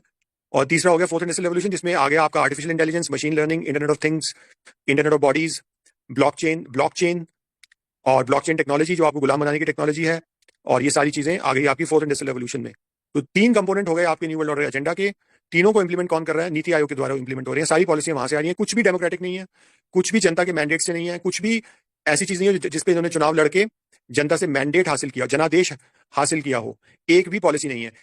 और इसलिए जो भी मेन स्ट्रीम मीडिया में आ रहा है सब कुछ फ्रॉड है, क्योंकि अल्टीमेटली मेन स्ट्रीम मीडिया जो इशू करती रहती है, मुद्दा मुद्दा मुद्दा, वो मुद्दा कुछ भी नहीं होता, क्योंकि चुनाव में टॉकिंग पॉइंट्स हैं जिससे आपको बेवकूफ बनाया जा रहा है। और चुनाव हो गए, 2024 के चुनाव में आपने देख ही लिया, और पॉलिसियां एग्जैक्टली वही हैं जो पहले थी, और सबकी वही है, सभी पार्टियों की वही पॉलिसीज हैं। अलग अलग पार्टियों की सरकारें हैं अलग अलग राज्यों में, सभी एक ही एजेंडा इंप्लीमेंट कर रहे हैं। चाहे वो केरल की कम्युनिस्ट गवर्नमेंट हो, वो भी वही एजेंडा इंप्लीमेंट कर रही है जो कर्नाटक की बीजेपी गवर्नमेंट कर रही है, या राजस्थान की बीजेपी गवर्नमेंट कर रही है। लेकिन जब राजस्थान की कांग्रेस गवर्नमेंट थी तो भी वो वही कर रही थी। जब महाराष्ट्र में कांग्रेस, एनसीपी और शिवसेना की सरकार थी तो वही पॉलिसी इंप्लीमेंट हो रही थी, वही कोरोना का फ्रॉड इंप्लीमेंट हो रहा था। और जब उस बीजेपी ने उस गवर्नमेंट को गिरा के फूट डाल के अपनी गवर्नमेंट, शिंदे की गवर्नमेंट बनाई, शिवसेना को तोड़ के, तो जो शिंदे बना तो एक नाथ शिंदे बना, तो वो भी वही इंप्लीमेंट कर रहा है। और अब जब ये तिकड़म लड़ा के फ्रॉड करके जीत गए इलेक्शन, तो अब भी जो नया चीफ मिनिस्टर है वही इंप्लीमेंट कर रहा है। तो गवर्नमेंट कोई भी आए, पॉलिसियां वही, कम्युनिस्ट गवर्नमेंट हो या कांग्रेस, कांग्रेस की गवर्नमेंट भी वही कर रही है, कम्युनिस्ट गवर्नमेंट भी वही कर रही है, और तथाकथित राइट विंग गवर्नमेंट, दक्षिणपंथी गवर्नमेंट जो जिनको कहते हैं, आरएसएस की गवर्नमेंट जो है वो भी वही कर रही है। और कोई और पार्टी हो, अगर बीजेडी है ओडिशा में, बीजू जनता दल, तो वो भी वही कर रहा है। और अब बीजेपी की आ गई तो वो भी वही कर रही है। और या तमिलनाडु के अंदर डीएमके की गवर्नमेंट है तो एक्जैक्टली वही कर रही है जो स्टालिन की गवर्नमेंट वहां पे 100% न्यू वर्ल्ड ऑर्डर के एजेंडा को इंप्लीमेंट कर रही है। कोरोना फ्रॉड को इंप्लीमेंट किया तमिलनाडु में, और अब कोई और गवर्नमेंट अगर आ गई तो वो भी वही करेगी। साउथ की सारी गवर्नमेंट देख लो, तेलंगाना में जो केसीआर की गवर्नमेंट थी, केसीआर उसका बेटा गवर्नमेंट चला रहे थे, वर्ल्ड इकोनॉमिक फोरम के जो दलाल हैं दोनों, बाप बेटे, बाप चीफ मिनिस्टर था, बेटा आईटी मिनिस्टर था। और अब जो बीजेपी की गवर्नमेंट आई है रविंद्र रेड्डी की, वो अभी जो वर्ल्ड इकोनॉमिक फोरम मीटिंग में वो भी अपनी रिपोर्ट कार्ड देने जा रहा है। 10 तारीख से शायद स्टार्ट हो रही है मीटिंग, ये स्विट्जरलैंड में, दावोस में। तो पिछले साल वो गया होगा जब, यानी पिछले साल जब वो बाप बेटे चीफ मिनिस्टर थे, वो तेलंगाना के करता धरता थे, तो वो जा रहे थे हर साल वर्ल्ड इकोनॉमिक फोरम की मीटिंग में। अब वो जाएगा रविंद्र रेड्डी जो नया चीफ मिनिस्टर आया है। ऐसे ही चंद्रबाबू नायडू है आंध्र प्रदेश में, वो भी वही कर रहा है जो उससे पीछे जो जगन रेड्डी कर रहा था। तो ये कोई भी पार्टी हो, सब एक एजेंडा इंप्लीमेंट कर रहे हैं। और इनका जो इन्होंने बनाया है सिस्टम वो ये है, नीति आयोग में बैठे हुए हैं सारे, और कोऑपरेटिव फेडरलिज्म की के नाम पे न्यू वर्ल्ड ऑर्डर को इंप्लीमेंट करने का काम कर रहे हैं। तो ये है ओवरऑल सिचुएशन जो आपको बतानी जरूरी है। हो सकता है इसमें से कई बातें आप कहें हमें पता है और रिपीट हो रही हैं, लेकिन फिर भी ये बातों को इसलिए जरूरी है क्योंकि लोगों के सवाल बार बार ये होते हैं कि ये कहां से आ रहा है, कहां से आ रहा है। अब अपार, इसका हम क्या करें, उसका हम क्या करें। यानी जैसे वो है ना वो कहानी कि वो एक राक्षस था तो उसके सर एक काटो तो वो 100 बन जाते थे, फिर काटो फिर और बन जाते थे। तो ये आपको ये समझना पड़ेगा कि ये सारी पॉलिसीज जो हैं, इनका इलेक्शन से कोई लेना देना नहीं, डेमोक्रेसी से, लोकतंत्र से कोई लेना देना नहीं। आपकी जो आपकी जो मर्जी है, आपकी जो जनता की जो एस्पिरेशंस हैं या जो उनकी एक्सपेक्टेशन है, उनसे कोई लेना देना नहीं है। ये सब आपके ऊपर इंप्लीमेंट हो रही हैं। और तो ये सारी बातें हैं। और एक दो चीजें मैं थोड़ा सा बता दूं अपार आईडी के बारे में। जो डिजिटल आईडी का जो फ्रॉड है वो सब जुड़ा है आधार से। आधार जो है वो है जो आपकी यूनिवर्सल डिजिटल आईडी बनेगी। यानी पूरी दुनिया में जो प्रोजेक्ट इंप्लीमेंट हो रहा है वो है कि दुनिया में जितने भी इंसान हैं उनकी यूनिवर्सल डिजिटल आईडी होनी चाहिए। तो भारत में सबसे पहले लॉन्च हुई, यानी दुनिया में के देशों में सबसे पहले भारत में एक यूनिवर्सल आईडी बनने का काम हुआ। यानी यूनिवर्सल मतलब सारी पूरी पॉपुलेशन की डिजिटल आईडी बनने का काम हुआ 2008 से जो स्टार्ट हुआ। यानी कितना साल आप देख रहे हो, 17 साल 18 साल हो गए। और बिना कानून के भी वो चलता रहा, उसको कोई रोक नहीं पाया, जबकि वो फ्रॉड था। आज भी वो आप देख रहे हो लूटा जा रहे हैं पैसे। पूरा जो आधार एनेबल्ड सिस्टम है, आधार एनेबल्ड पेमेंट सिस्टम है, उसमें पैसे लूटे जा रहे हैं। आपके कहीं से भी फिंगरप्रिंट्स वगैरह चुरा के, थंबप्रिंट्स वगैरह चुरा के आपके अकाउंट से पैसे निकाले जा रहे हैं। पता नहीं हजारों केस भारत में दर्ज हो चुके। तो ये सारा प्रोजेक्ट फिर भी इंप्लीमेंट हो रहा है, बल्कि उसको और ज्यादा इंप्लीमेंट कर रहे हैं। जितने फ्रॉड होते हैं उससे ज्यादा इंप्लीमेंट करते हैं। और कानून भी इसका बहुत बाद में बना, 2017 में। कोई भी मैंडेट नहीं था, जनता का डेटा इकट्ठा करके उन्हें कंट्रोल किया जा रहा है। उसको एक सोशल क्रेडिट सिस्टम बना दिया गया। पूरा आधार एक सोशल क्रेडिट सिस्टम है और हर एक चीज से लिंक कर दी गई। और आपने देखा कि वैक्सीनेशन जब स्टार्ट हुई भारत में कोरोना की, तो रजिस्ट्रेशन आधार के थ्रू हो रहा था। आज अपार आईडी का रजिस्ट्रेशन जो हो रहा है बच्चों का, उसके लिए भी आपको अपना बच्चे का और पेरेंट्स का वो देना होता है, आधार नंबर। आधार आपको सबमिट करना पड़ता है। तो आधार से लिंक्ड है, ये सवाल करने की कोई जरूरत नहीं है। ये तो कॉमन सेंस है कि ये आधार से लिंक्ड है, क्योंकि आपका जो रजिस्ट्रेशन ही अपार का हो रहा है वो आधार से, उसमें आधार का आपको अपना सबमिट करना पड़ता है, आधार नंबर वगैरह। तो ये जाहिर है हर एक चीज आधार से लिंक्ड है। तो यूनिवर्सल आईडी आपकी एक ही बनेगी और बाकी जो आईडीज बन रही हैं, चाहे वो अपार हो, चाहे वो फैमिली आईडी हो, जैसे कि कई स्टेट्स में बनी है, जैसे हरियाणा और राजस्थान में फैमिली आईडीज बनी है, ऐसे उत्तर प्रदेश में भी कोई आईडी इन्होंने बनाई है। जो तरह तरह की अलग अलग आईडीज हैं, वो सब आधार से लिंक होके एक कॉमन आईडी होगी, आपकी यूनिवर्सल डिजिटल आईडी, जो आपको अ, आपके वो थोपी जा रही हो। यही पूरी दुनिया में होगी, यही मॉडल पूरी दुनिया में है। भारत में जो चीजें इंप्लीमेंट हुई हैं, डिजिटल, जिसको डिजिटल पब्लिक इंफ्रास्ट्रक्चर भी कहते हैं, जिसमें डिजिटल आईडी भी आ जाती है और बाकी चीजें भी बहुत आ जाती हैं। एग्री स्टैक हुआ, इंडिया स्टैक हुआ। इंडिया स्टैक एक पूरी ब्लॉकचेन का एक प्लेटफॉर्म है, जिसमें सारा डेटा आपका इकट्ठा किया जाएगा। जो आधार है उसमें भी जो डेटा आपका इकट्ठा हो रहा है, सब ब्लॉकचेन पे जाएगा। ब्लॉकचेन वो टेक्नोलॉजी है जिसमें सारा डेटा लोगों का स्टोर किया जाएगा। और ब्लॉकचेन टेक्नोलॉजी के बारे में ये कहा जाता है, भारत सरकार का पूरा ब्लॉकचेन पे एक पॉलिसी पेपर है, जो आपको नीति आयोग की वेबसाइट पे मिल जाएगा, शायद 2019 में आया था। पूरी ब्लॉकचेन पॉलिसी है जिसपे इंडिया स्टैक बनाया गया है और एग्री स्टैक भी बनाया जा रहा है। इंडिया स्टैक का मतलब है ब्लॉकचेन की बैकबोन पे भारत के जितने नागरिक हैं, जितने भी हैं, उन सबका, हर इंसान का सारा डेटा कंसोलिडेट करके, मतलब एक जगह पे इकट्ठा करके सारे का सारा ब्लॉकचेन पे जाएगा। और अल्टीमेटली सारी की सारी गवर्नेंस भी ब्लॉकचेन पे चली जाएगी, यानी गवर्नमेंट खत्म हो जाएगी और सब कुछ ब्लॉकचेन पे, जो आपके डेटा के आधार पे होगा और आर्टिफिशियल इंटेलिजेंस के एल्गोरिथम्स के आधार पे होगा। और बच्चों का भी सारा डेटा जो जाएगा वो ब्लॉकचेन पे जाएगा। और ब्लॉकचेन पे स्मार्ट कॉन्ट्रैक्ट्स भी होंगे, यानी उन स्मार्ट कॉन्ट्रैक्ट से सब कुछ चलेगा कि यानी जो एआई के एल्गोरिथम्स हैं, वो आपकी जिंदगी का संचालन करेंगे स्मार्ट कॉन्ट्रैक्ट्स के थ्रू, जो कि सारा डेटा आपका ब्लॉकचेन पे होगा और ब्लॉकचेन के ऊपर वो स्मार्ट कॉन्ट्रैक्ट्स चलेंगे। तो स्मार्ट कॉन्ट्रैक्ट्स के बारे में भी हम बात करेंगे। पर इंडिया, भारत सरकार सारा डेटा ब्लॉकचेन पे डाल रही है, जो एक पूरी की पूरी सोशल इंपैक्ट बॉन्ड मार्केट इस पे बनाई जाएगी। यानी डेटा के आधार पे बड़ी बड़ी करोड़ों अरबों रुपए की इन्वेस्टमेंट्स ऑलरेडी हो रही हैं। अगर आप जानना चाहते हैं इन्वेस्टमेंट्स के बारे में, तो आप वो कीजिए, गूगल करो, इम्पैक्ट इन्वेस्टमेंट्स इन इंडिया करो, Google impact investments in India, तो आपको पता चलेगा कि ऑलरेडी भारत में करोड़ों अरबों रुपए की इन्वेस्टमेंट हो रही है, जो डेटा के आधार पे हो रही है। यानी डेटा जो जनता का इकट्ठा किया जा रहा है, वो डेटा के आधार पे एक सोशल इंपैक्ट बॉन्ड मार्केट बनाई जा रही है, जिसको ह्यूमन कैपिटल बॉन्ड मार्केट भी कहते हैं। जो प्राइमरीली शुरू शुरू में आप देखेंगे, उसमें एजुकेशन में, हेल्थ केयर में और पॉवर्टी मैनेजमेंट में ये सारी इन्वेस्टमेंट्स होंगी। जैसे एक एग्जांपल मैं आपको दूं सोशल इंपैक्ट बॉन्ड मार्केट का, इसको मैंने एक आर्टिकल में समझाया था, 2020 में लिखा था। वो आर्टिकल मैं दोबारा से शेयर कर दूंगा, हिंदी में लिखा था ताकि जनता को समझ में आए। जो अपार आईडी भी है, वो भी सोशल इंपैक्ट बॉन्ड मार्केट से जुड़ी हुई है। और ब्लॉकचेन ट्रांसक्रिप्ट बनाने का काम चल रहा है सभी स्टूडेंट्स का। जितने स्कूल के बच्चे हैं जिनकी अपार आईडी बनाई जा रही है, उसका जो मेन पर्पस है वो है पूरी एजुकेशन, स्कूल एजुकेशन को एक सोशल इंपैक्ट बॉन्ड मार्केट के हिसाब से ढालना। यानी पूरी एजुकेशन को सोशल इंपैक्ट बॉन्ड मार्केट बनाया जा रहा है, जिसको ह्यूमन कैपिटल बॉन्ड मार्केट भी कहते हैं, जिसमें बड़े बड़े जो पूंजीपति हैं वो इन्वेस्टमेंट्स करेंगे, निवेश करेंगे और पैसा कमाएंगे। ठीक है। और वो मॉडल क्या होगा, वो मैं आपको बताता हूं 2 मिनट में। उसमें 3 पार्टियां होती हैं।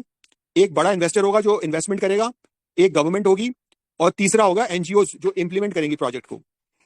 कहीं पे एजुकेशनल बैकवर्डनेस है, तो उस पर एक प्रोजेक्ट बना दिया जाएगा, जिसके पहले से आउटकम फिक्स होंगी। पहले से उस आउटकम्स को तय किया जाएगा कि अगर एक डिस्ट्रिक्ट में बच्चे एजुकेशनली बैकवर्ड हैं, उनकी जो स्किल्स हैं, यानी लिटरेसी की या न्यूमरेसी की, लैंग्वेज स्किल्स हो गई या मैथमेटिक्स की स्किल है, वो कमजोर हैं, तो कैसे एक सोशल इंपैक्ट बॉन्ड मार्केट बनाई जाए, जिससे उन बच्चों की स्किल्स को इंप्रूव किया जाए, या उनको कुछ ऐसी आउटकम जो पहले से मैट्रिक्स पहले से तय कर लिए जाए, जहां तक अगर हम पहुंच गए तो उस प्रोजेक्ट को सक्सेसफुल माना जाएगा। और जो ओरिजिनल इन्वेस्टर है जिसने निवेश किया है, उसको अपना रिटर्न मिलेगा उस इन्वेस्टमेंट पे, जो गवर्नमेंट उसको पे करेगी। यानी जो उसने इन्वेस्टमेंट की उस प्रोजेक्ट में, उसका उसको रिटर्न मिलेगा, यानी वो वापस मिलेगी इन्वेस्टमेंट, और उस पर कुछ प्रॉफिट भी वो कमाएगा। तो 3 पार्टियां बनके ये सोशल इंपैक्ट बॉन्ड मार्केट बनेगी, जिसमें प्राइवेट इन्वेस्टर होंगे, जिसमें एनजीओ होंगी, और जिसमें आपकी गवर्नमेंट होगी। ठीक है, ये है, बनने का काम चल रहा है। अगर आप देखना चाहते हैं इन्वेस्टमेंट अभी तक क्या हुई है, तो आप देख सकते हैं। आप गूगल करो इम्पैक्ट इन्वेस्टमेंट्स इन इंडिया।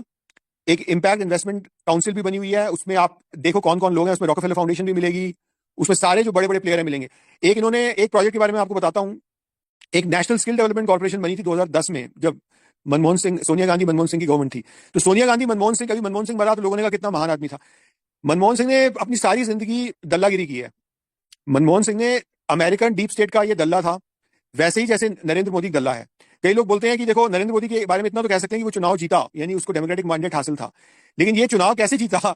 ये 90s में ये दलाल बन चुका था, ये सीआईए ने इसको ट्रेन किया था नरेंद्र मोदी को, वैसे ही ये मनमोहन सिंह था। तो मनमोहन सिंह की आप देखो, उसका पूरा करियर था दलाली करके, यानी वो एक कठपुतली था, पपेट था अमेरिकन डीप स्टेट का, जो सारे प्रोजेक्ट इंप्लीमेंट कर रहा था। तो आप देखो, नेशनल स्किल डेवलपमेंट कॉर्पोरेशन इसके टाइम में हुआ, पीएचएफआई इसने सेटअप किया, आधार इसने सेटअप किया। आधार जो सेटअप किया, नंदन नीलेकनी जो इसका करता धरता था आधार का, आपको याद होगा कि वो उसने कांग्रेस ज्वाइन की थी और कांग्रेस से चुनाव भी लड़ा था, बैंगलोर से चुनाव भी उसने, लोकसभा का चुनाव भी लड़ा था वो। तो ये भी यानी ये कांग्रेस में शामिल हो गया था नंदन निलेकनी। तो ये सारे जो मेन प्रोजेक्ट थे ये कांग्रेस ने 10 साल में इंप्लीमेंट किए, लेकिन लेकिन उनमें से भी कई के ऑरिजिन आपको वाजपेयी गवर्नमेंट में भी मिलेंगे। जैसे कि public health foundation of India जो बना 2006 में, उसकी जो वो कंसीव किया गया वाजपेयी गवर्नमेंट के टाइम पे 2004 में, जब वाजपेयी गवर्नमेंट अभी गई नहीं थी, वाजपेयी गवर्नमेंट अभी थी। तो अमेरिका के साथ मिलकर वाजपेयी गवर्नमेंट की जो उस समय एजुकेशन मिनिस्टर हुआ करती थी शायद सुषमा स्वराज, उसने ये कंसीव किया था। उसने कहा था अमेरिका से कि बनाओ। तो अमेरिका ने अपने विकीलीक्स में, अमेरिका के डिप्लोमेट ने अपने विकीलीक्स में ये बात लिखी हुई है, ये बात। तो ये वाजपेयी गवर्नमेंट भी कितनी बदमाश थी। एनएचडीपी जो इसने चालू किया, नेशनल हाईवे डेवलपमेंट कॉर्पोरेशन, वो पूरा पब्लिक प्राइवेट पार्टनरशिप पे था। पीपीपी मतलब फ्रॉड, समझ जाओ, पीपीपी मतलब फ्रॉड। जो 30-30 साल के कंसेशन एग्रीमेंट है, टोल ले रहे हैं, सारा फ्रॉड है। भारत के संविधान के भी खिलाफ है, ये मैं बता चुका हूं। क्योंकि भारत के संविधान में एक आर्टिकल है जो ये कहता है कि आप कोई भी प्राइवेट पार्टी किसी से कोई टैक्स नहीं वसूल सकती। ये संविधान के खिलाफ है। अगर आपको टैक्स वसूलना है, उसका एक ही तरीका है कि आपको कानून पास करना पड़ेगा, जिसको टैक्स लॉ कहते हैं। कोई भी टैक्स गवर्नमेंट लेती है, उसके पीछे कानून होता है। जैसे इनकम टैक्स है, तो इनकम टैक्स एक्ट है, income tax act 1961। Goods and service tax लेती है जीएसटी, उसके लिए कानून पास किया जीएसटी एक्ट। उससे पहले एक्साइज एक्ट था, एक्साइज था, कस्टम्स एक्ट था। तो कोई कानून ऐसा नहीं है, या तो वो सेंट्रल गवर्नमेंट का होगा, पार्लियामेंट में पास किया हुआ सेंट्रल एक्ट होगी, सेंट्रल कानून होगा, या वो विधानसभा जो राज्य की विधानसभा में पास किया कानून होगा। लेकिन कानून पास करना पड़ेगा। No taxation without representation, America में इसको बोलते हैं नो टैक्सेशन विदाउट रिप्रेजेंटेशन। इसका मतलब ये होता है टैक्सेशन हो ही नहीं सकती, संभव ही नहीं है जब तक रिप्रेजेंटेशन ना हो। यानी एक लेजिस्लेटिव बॉडी में, विधानसभा में या पार्लियामेंट में बैठ के आपके जो जिन लोगों को आपने वोट देके भेजा है, वो जब तक अप्रूव नहीं करते, कानून नहीं पास करते, तब तक आप टैक्स नहीं ले सकते। ये डेमोक्रेटिक प्रिंसिपल है जो भारत के संविधान में लिखा हुआ है। इसका एक आर्टिकल भी है, उस आर्टिकल का नंबर मुझे याद नहीं, पर मैं देख के बता दूंगा। और उसमें यह लिखा है कि बिना कानून पास किए इस देश में किसी से कोई टैक्स नहीं लिया जा सकता, जबकि प्राइवेट पार्टियां आपसे टोल वसूल रही हैं। रोड आप कोई भी इस्तेमाल आज कर लो, आपको टोल देना पड़ रहा है। तो ये पूरा गुंडा टैक्स, इसलिए इसको गुंडा टैक्स, ये पूरी तरह से असंवैधानिक है। कोई इसको चैलेंज नहीं कर रहा। जितने लोग अपने आप को बड़े धर्मात्मा बताते हैं, सुप्रीम कोर्ट के एडवोकेट प्रशांत भूषण हो या कॉलिन गोंजाल्विस हो, ये सारे ये बड़े अपने आप को वो बताते हैं जी जनता के लिए लड़ने वाले। इन्होंने आज तक कोई पेटिशन नहीं डाली कोर्ट के अंदर, हालांकि कोर्ट भी आपके बिके हुए हैं। लेकिन मैं आपको बताना चाह रहा हूं कि सारे जो टोल आपसे वसूले जा रहे हैं वो सब फ्रॉड है। चाहे वो एयरपोर्ट पे वसूला जाए, चाहे किसी सी पोर्ट पे वसूला जाए, या किसी रोड पे, और वो रोड कोई भी हो, चाहे वो नेशनल हाईवे हो, स्टेट हाईवे हो, या कोई लोकल रोड हो, जहां भी टोल वसूला जा रहा है, जो प्राइवेट पार्टियां वसूल रही हैं, जो जिनको कंसेशनियर कहते हैं, जो कॉन्ट्रैक्टर होता है, जिसने 25 साल या 30 साल का कंसेशन एग्रीमेंट साइन करके पब्लिक रोड पे कब्जा जमा लिया। गुंडे, जैसे गुंडे होते हैं ना, गुंडे कहते हैं ये मेरा इलाका है और इस इलाके में एंट्री करेगा तो पैसे लूंगा, वैसे गुंडा टैक्स वसूल रहे हैं, जबकि ये भारत के संविधान के खिलाफ है। नोट, और प्रिंसिपल क्या है? No taxation without representation. बिना रिप्रेजेंटेशन के एक विधानसभा या पार्लियामेंट में आपसे टैक्स नहीं वसूला जा सकता। कानून पास करेंगे तब जाके टैक्स वसूला जा सकता है। ये प्रिंसिपल है जिसको ये वायलेट कर रहे हैं पब्लिक प्राइवेट पार्टनरशिप के नाम पे, बीओटी प्रोजेक्ट्स के नाम पे, जो जो टोल रोड्स के सारे प्रोजेक्ट्स हैं, और पोर्ट्स के अंदर भी वही है, और एयरपोर्ट्स में भी वही है। एयरपोर्ट्स में भी आप जब भी इस्तेमाल करोगे तो आप जो टिकट के पैसे भर रहे हो, उसमें आपकी जो प्राइवेट, जो वहां का कंसेशनियर है, जो एयरपोर्ट चला रहा है, अडानी हो या कोई भी हो, वो आपसे पैसे वसूल रहा है, बहुत मोटी मोटी रकम वसूल रहा है। तो अरबों रुपए ये लूट रहे हैं लोगों से, जो पूरी तरह से असंवैधानिक है। तो मैं आपसे ये कह रहा था कि ये जो आपके हैं सोशल इंपैक्ट बॉन्ड मार्केट बन रही है, इसमें प्राइवेट इन्वेस्टर्स पूरी एजुकेशन को ये बना रहे हैं social impact bond market. Budget जो पास हुआ 2018-19 में, उसमें सबसे पहले ये पॉलिसी जो है अनाउंस की गई कि हम जो भारत में स्कूल एजुकेशन है उसको हम बनाएंगे, सस्टेनेबल डेवलपमेंट गोल्स के हिसाब से उसको ढालेंगे, सस्टेनेबल डेवलपमेंट गोल्स के से अलाइन करेंगे उसको। और समग्र एजुकेशन की पॉलिसी उसके बाद अनाउंस हुई 2020 से भी पहले, यानी 2018-19 में। समग्र शिक्षा, और नाम दिया गया समग्र शिक्षा, यानी होलिस्टिक एजुकेशन, जो समग्रता हो। और तब इन्होंने कहा कि प्री स्कूल, अच्छा प्री स्कूल पहले स्कूल नहीं था, यानी स्कूल तो था, जो 5 साल से बच्चा पहली कक्षा में जब प्रवेश लेता है उसको हम कहते हैं स्कूल। और इसका मतलब जो भारत में 2020 से पहले न्यू एजुकेशन पॉलिसी जो आई है 2020 में, उससे पहले जो जिसको प्री स्कूल कहते थे, वो भी एक फ्रॉड था, बहुत बड़ा स्कैम और बहुत बड़ा घोटाला चल रहा था कितने सालों से। और भारत की जनता वो घोटाला खुद करा रही थी, उस घोटाले में खुद हिस्सा ले रही थी, और अरबों रुपए अपनी जेब से निकाल के दे रही थी इस घोटाले वालों को, जो प्री स्कूल जिसका नाम दिया गया। यानी जितने भी भारत में एजुकेशन स्टार्ट होती है, बच्चा जब 5 साल का हो जाता है तो पहली कक्षा में वो प्रवेश लेता है, तो तब से उसकी औपचारिक शिक्षा शुरू होती है। लेकिन हो क्या रहा था कि जो प्री स्कूल चल रहे थे, यानी स्कूल से पहले एलकेजी, केजी, एलकेजी, किंडरगार्टन, ये सब, और वो 2.5-3 साल जो आपके प्राइवेट स्कूल, खासकर प्राइवेट स्कूल, ऑब्वियसली वो आपसे पैसे कमा रहे थे। यानी पूरे भारत में आप सोचो कितने बच्चे हैं और कितना करोड़ों अरबों रुपए का वो कारोबार हर साल का हो रहा था। इसलिए कोई भी इसके खिलाफ नहीं बोलता था इंडिया में, आज भी नहीं बोल रहा कि प्री स्कूल फ्रॉड था। लेकिन जब न्यू एजुकेशन पॉलिसी आई 2020 में, तो इन्होंने उस फ्रॉड को भी औपचारिक रूप दे दिया, उसको भी एक लीगलाइज कर दिया, लेजिटिमाइज कर दिया, और ये कहा कि प्री स्कूल से लेकर 12वीं तक ये एक कंटिन्यूअस जैसे होती है शिक्षा जो है, उसको हम एक रूपता के साथ देख रहे हैं, यानी प्री स्कूल से। और प्री स्कूल को इन्होंने फॉर्मलाइज कर दिया, औपचारिक बना दिया, जिसका मतलब एक फ्रॉड को इन्होंने औपचारिक बना दिया। और इसका मतलब ये है कि इतनी छोटी एज में जब बच्चे को, असल में तो 5 साल भी बहुत अर्ली है।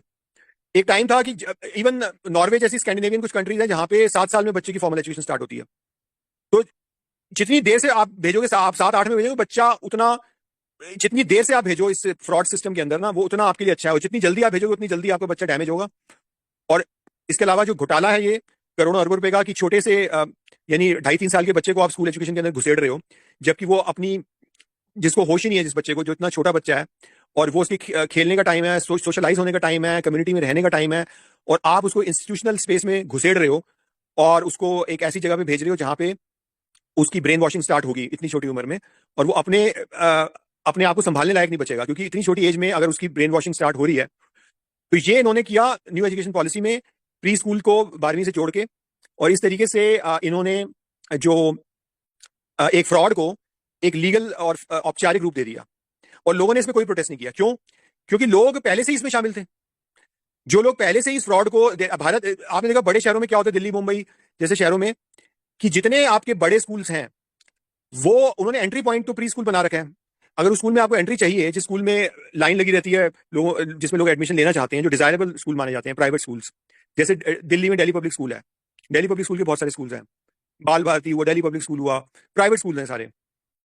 तो इनमें लोग एडमिशन लेना चाहते, तो वो उसका एंट्री पॉइंट उन्होंने क्या बना दिया, प्री स्कूल। यानी जो बच्चा पहली क्लास से भी पहले का, यानी केजी, एलकेजी वगैरह। अब आप नर्सरी एडमिशन जिनको कहते हैं, नर्सरी एडमिशन, तो हर साल नर्सरी एडमिशन में लोग डोनेशंस भी देते हैं, बड़ी बड़ी मोटी डोनेशंस देते हैं, ताकि उनके बच्चे को उस स्कूल के अंदर प्रवेश मिल जाए, सीट मिल जाए एक तरह से।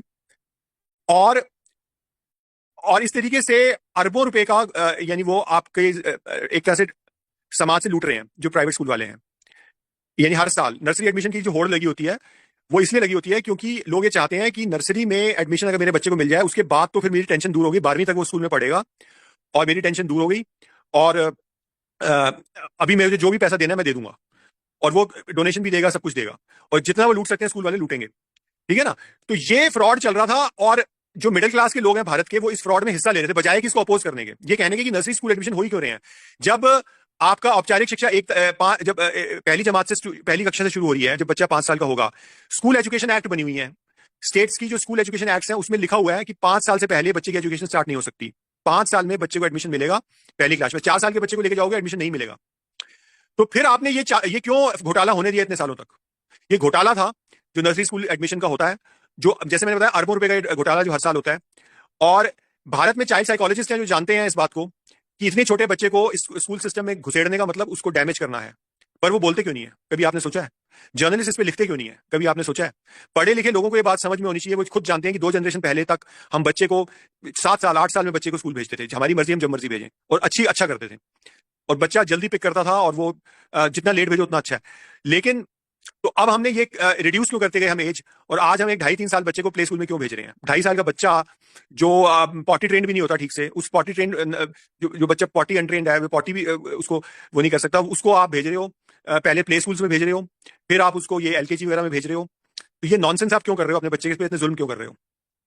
और अब उसको औपचारिक रूप दिया गया क्योंकि न्यू वर्ल्ड ऑर्डर एजेंडा के हिसाब से ये जो असेंबली लाइन है जिसमें आपके बच्चे को इन्वेस्टमेंट का जरिया बनाया जा रहा है, सोशल इंपैक्ट बॉन्ड मार्केट का, उनको जितनी जल्दी मिले आपके बच्चे उतना अच्छा है। वो तो चाहते हैं कि पेरेंट्स का सारा कंट्रोल खत्म हो जाए, और पेरेंट्स ने अपना कंट्रोल खत्म होने दिया इतने साल, जब उन्होंने इन सारी प्री स्कूल जैसी फ्रॉड को एक्सेप्ट किया, और आज उस प्री स्कूल को स्कूल बना दिया। यानी प्री स्कूल का मतलब ये स्कूल नहीं है, लेकिन अब वो स्कूल बन गया। क्यों? क्योंकि फॉर्मल एजुकेशन, क्योंकि अब सरकारी स्कूल में प्री स्कूल कर रहे हैं, करेंगे, क्योंकि न्यू एजुकेशन पॉलिसी में वो फॉर्मलाइज हो गया। तो ये आपकी न्यू एजुकेशन पॉलिसी आई, जो समग्र एजुकेशन थी वो 2018-19 के बजट में पहले अनाउंस की गई। और आप समग्र शिक्षा करके गूगल करो, समग्र शिक्षा अंग्रेजी में करोगे तो समग्र एजुकेशन करना पड़ेगा, और तो आपको वो पॉलिसी पेपर भी मिल जाएगा जो 2018-19 में समग्र एजुकेशन का, मिनिस्ट्री ऑफ एजुकेशन की वेबसाइट पर। और उसमें साफ लिखा हुआ है कि समग्र एजुकेशन में जो हमारा विजन है वो ये है कि इसको हमें जो सस्टेनेबल डेवलपमेंट गोल्स 4 है, 4.1 4.5 जो भी सस्टेनेबल डेवलपमेंट गोल्स 4 है उसके हिसाब से हम अलाइन कर रहे हैं पूरी एजुकेशन को। उसी के तहत सब डिजिटलाइजेशन हो रहा है और वोकलाइजेशन ऑफ एजुकेशन और स्किलिंग की जो सारा कॉन्सेप्ट आया है, यानी एजुकेशन को डिजिटलाइज करना, डिजिटल मीडियम्स लोगों बच्चों के ऊपर थोपना, पहली बात। दूसरा वोकेशनल करना, स्किल बेस्ड का मतलब यह है कि जो नया इकोनॉमी बनाई जा रही है पूरी दुनिया में, जिसको स्टेक होल्डर कैपिटलिज्म कहते हैं, स्टेक होल्डर पूंजीवाद, स्टेक होल्डर कैपिटलिज्म, इसमें पूरी किताब मिलेगी आपको क्लास श्वाब की, जो वर्ल्ड इकोनॉमिक फोरम का चेयरमैन है। तो ये जो स्टेक होल्डर कैपिटलिज्म है उसके तहत ये चाहते हैं कि जो पूरी एजुकेशन मार्केट है या लेबर मार्केट है वो उसके हिसाब से ढाली जाए। यानी एजुकेशन का जो कॉन्सेप्ट है वो ज्ञान, इंसान की जो बेसिक नीड है, एक फंडामेंटल नीड इस दुनिया को समझने की, अपनी जिस दुनिया में वो पैदा हुआ है इस दुनिया को समझने की, समाज को समझने की, अपने आप को समझने की, प्रकृति को समझने की, वो कॉन्सेप्ट को आपने हटा दिया, साइड में कर दिया और आप कह रहे हो कि जो लोग हैं वो ह्यूमन रिसोर्स हैं जो बेसिकली इकोनॉमी को सर्व करते हैं और अब इकोनॉमी को हम रिकास्ट कर रहे हैं, एक नई शेप दे रहे हैं। तो उस हिसाब से लोगों को जो रिसोर्स हैं, चाहे वो कोई भी हो, चाहे वो प्राकृतिक रिसोर्स हो या इंसान ह्यूमन रिसोर्स हो, उसको उसी हिसाब से ढलना पड़ेगा। और वो इस हिसाब से ढलना पड़ेगा कि वो छोटे छोटे कॉन्ट्रैक्ट्स पे काम करेंगे, जिसको गिग इकोनॉमी का नाम दिया जा रहा है। यानी स्कूल्स तो होंगे ही नहीं, इसलिए स्कूल बंद हो रहे हैं, यानी धीरे धीरे ये स्कूल भी बंद हो जाएंगे। और इन्होंने एक नया कॉन्सेप्ट निकाला है लाइफ लॉन्ग लर्निंग का, यानी बच्चे छोटे छोटे कोर्सेज में छोटे छोटे स्किल्स को सीखेंगे जो छोटे छोटे शॉर्ट टर्म जॉब कॉन्ट्रैक्ट्स में इस्तेमाल होंगी, जिसको गिग इकोनॉमी कहते हैं। गिग इकोनॉमी का मतलब होता है कोई भी जॉब आपकी स्थायी नहीं होगी, परमानेंट नहीं होगी, छोटे छोटे कॉन्ट्रैक्ट्स होंगे जिसपे आप काम करोगे कुछ हफ्ते के, और रिमोट वर्क होगा, बहुत सारा रोबोटिक्स से वर्क होगा। यानी जो नई इकोनॉमी आ रही है, नई टेक्नोलॉजीज जो आ रही है, आर्टिफिशियल इंटेलिजेंस, मशीन लर्निंग और रोबोटिक्स वगैरह, ऑटोमेशन वगैरह, उसमें रिमोट वर्क होगा बहुत सारा। यानी लोग जो बच्चे जो यंग लोग होंगे उनको किसी रिमोट लोकेशन पे काम करना होगा, रोबोटिक्स पे आधारित जो काम होता है, जिसमें रिमोट कंट्रोल्ड जो काम होता है। यानी आप अपने कंप्यूटर पे बैठ के कुछ फैक्ट्री में कुछ कंट्रोल्स चलाने का काम करोगे, जो पता नहीं किसी देश में होगी या किसी और स्टेट में होगी या किसी और देश में होगी वो फैक्ट्री, और आप यहाँ से कुछ करोगे, और वो मान लिया काम है आपका 10 दिन का, 15 दिन का, महीने का। उसके लिए आपको की स्किल चाहिए और वो स्किल आप अक्वायर करोगे और उस स्किल के आपको क्रेडिट मिलेंगे। यानी सब डिजिटली होगा, वो सारी ट्रेनिंग भी आपकी डिजिटली होगी, जिसमें वर्चुअल रियलिटी का इस्तेमाल होगा, जिसमें ऑगमेंटेड रियलिटी का इस्तेमाल होगा, वीआर। इसीलिए ये virtual reality, augmented reality, VR और एआर वगैरह स्कूलों में थोपा जा रहा है, रोबोटिक्स स्कूलों में थोपा जा रहा है। अभी आप सिलेबस देख लो अपने बच्चों का, जो अगर आपके बच्चे मान लिया मिडिल स्कूल में है या सेकेंडरी या हायर सेकेंडरी में है, तो आप देख रहे हो उनके सिलेबस में क्या चेंजेस आए हैं कि रोबोटिक्स सिलेबस में शामिल किया गया है।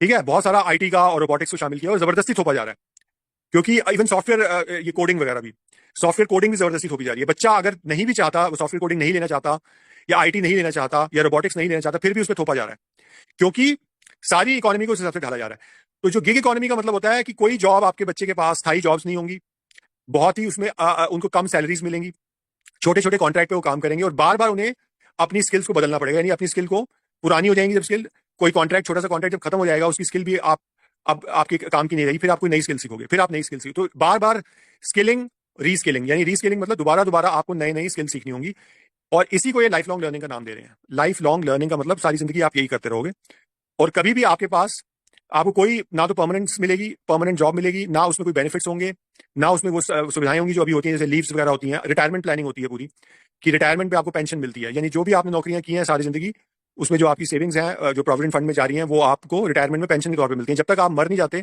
मरते दम तक आपको आपकी पेंशन मिलती है। मेरा बाप है, वो पुराने टाइम का एम्प्लॉई है, वो 2001 में रिटायर हुआ, स्कूल टीचर था मेरा मेरा बाप, ये दिल्ली में गवर्नमेंट स्कूल में टीचर था, पीटीआई। तो 2001 में रिटायर हुआ, आज वो, उसकी उम्र हो गई 85 साल, उसको पेंशन मिलती है, तो उसकी लाइफ बिल्कुल सिक्योर है। अगर मेरे फादर की डेथ हो जाती, मेरी मदर की डेथ हो चुकी, मेरे फादर की हो जाती लेकिन मदर मेरी जिंदा होती, तो मेरी मदर को मिल रही होती वो, यानी जब तक मेरी मदर की डेथ नहीं हो जाती तब तक उसको मिलती। ये है जो परमानेंट एम्प्लॉयमेंट की सिक्योरिटी है, यानी पेंशन आपको मिलती है। अब ये न्यू पेंशन स्कीम जो लेके आए, उसमें इन्होंने पुराना वो भी खत्म कर दिया।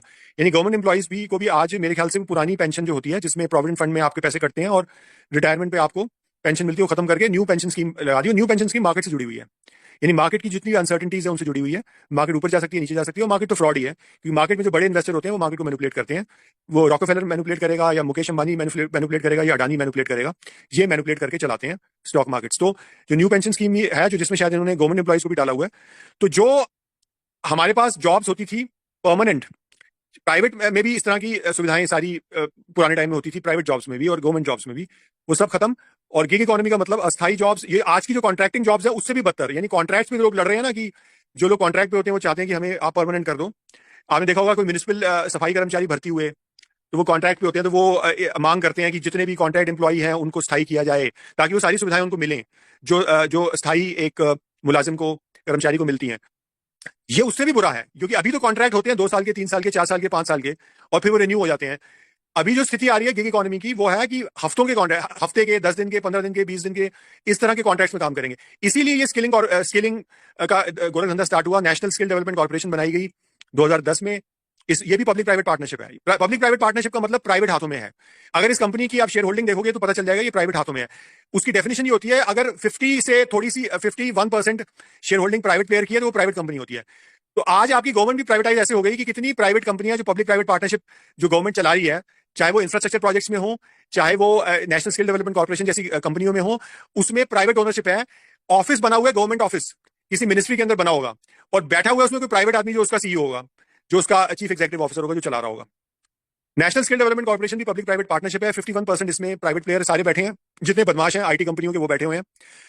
और ऐसे ही आपको याद होगा, पता नहीं लोगों को पता है कि नहीं, एक इन्होंने वो बनाई थी Delhi Mumbai industrial corridor project, इन्होंने चालू किया था 2006 में मनमोहन सिंह की गवर्नमेंट के टाइम पे। मैंने उस पर आर्टिकल लिखे थे। मैंने पब्लिक प्राइवेट पार्टनरशिप पे बहुत आर्टिकल लिखे हैं। मैं शायद अकेला जर्नलिस्ट हूं भारत में जिसने बड़े लंबे लंबे क्रिटिक्स भी लिखी हैं और समझाया लोगों को कि पब्लिक प्राइवेट पार्टनरशिप कैसे फ्रॉड है। तो नेशनल ये जो बनी थी दिल्ली मुंबई इंडस्ट्रियल कॉरिडोर, इसकी बनी है national Mumbai industrial corridor corporation बनी, और उसमें भी 51% जो शेयर होल्डिंग थी वो प्राइवेट प्लेयर्स की थी, वो प्राइवेट कंपनी थी, और ऑफिस था उसका गवर्नमेंट ऑफिस में। गवर्नमेंट में ऑफिस बना हुआ है और जो शेयर होल्डिंग है वो प्राइवेट प्लेयर्स की, तो वो प्राइवेट कंपनी हो गई। तो ये गवर्नमेंट के अंदर, अगर आप सोचो गवर्नमेंट है और आपको धोखा दिया जा रहा है। ऐसे ही जितने रोड प्रोजेक्ट्स हैं जो टोल पे चल रहे हैं, जो गुंडा टैक्स आपसे लिया जा रहा है, वो आप सोचते हो कि सरकार की एनएचआई चला, national highway development authority of India चला रही है नेशनल हाईवेज, तो चलो सरकार की निगरानी है। सरकार की कोई निगरानी नहीं है। सरकार ने पब्लिक रोड उठा के दे दी गुंडों, ये जो जितने बदमाश जो प्राइवेट आपके कॉन्ट्रैक्टर्स हैं उनको, और वो आपसे गुंडा टैक्स वसूलेंगे 30-30 साल तक। उनके प्रॉफिट्स, वो एक ढेला उन्होंने लगाया रोड पे, एक ढेला। आप सोचो प्राइवेट इन्वेस्टमेंट है, गवर्नमेंट के पास तो पैसे नहीं है, वो कहां से इन्वेस्ट करेगी? ये सारी कहानी आपको सुनाई गई है। सारे जो इन्वेस्टमेंट हो रही है वो सरकारी बैंकों से पैसे ले रहे हैं। अगर 50 करोड़ में रोड बननी है तो 150 करोड़ का लोन मिल जाता है उनको सरकारी बैंक से, सरकारी किसी वित्तीय संस्थान से। 50 करोड़ की रोड है, 150 करोड़ का लोन मिल रहा है, एक ढेला वो अपनी जेब से नहीं डाल रहे, रोड बना रहे हैं, और 3-4 साल में ही वो 150 करोड़ के भी वो 300 करोड़ कमा लेंगे। और अभी 30 साल का कॉन्ट्रैक्ट, पता चलेगा कंसेशन एग्रीमेंट तो 30 साल का है या 25 साल का है, और 3 साल में उन्होंने सारे पैसे, ढेला नहीं लगाया जेब से। अगर उसमें मान लिया 1 करोड़ की इन्वेस्टमेंट भी उसकी अपनी है जेब से, तो वो 1 करोड़ तो वो कुछ महीनों में कमा लेगा, शायद 2 महीने में कमा लेगा वो, या 4 महीने में कमा लेगा। तो उसने एक ढेला, जितनी रोड्स है सारा फ्रॉड है, कोई प्राइवेट इन्वेस्टमेंट नहीं है, सारी की सारी इन्वेस्टमेंट सरकारी बैंकों से है, और सबको इन्फ्लेट किया जाता है कॉस्ट को। 50 करोड़ की रोड जो बननी होती है उसको दिखाया जाता है 80 करोड़ की या 90 करोड़ की या 100 करोड़ की, डबल डबल पैसे वो ले लेते हैं।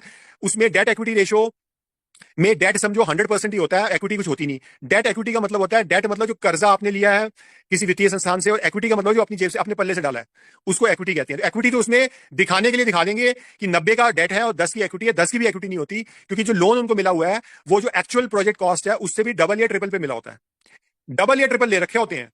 200 करोड़ में रोड बननी है, 400 करोड़ का लोन मिला हुआ है।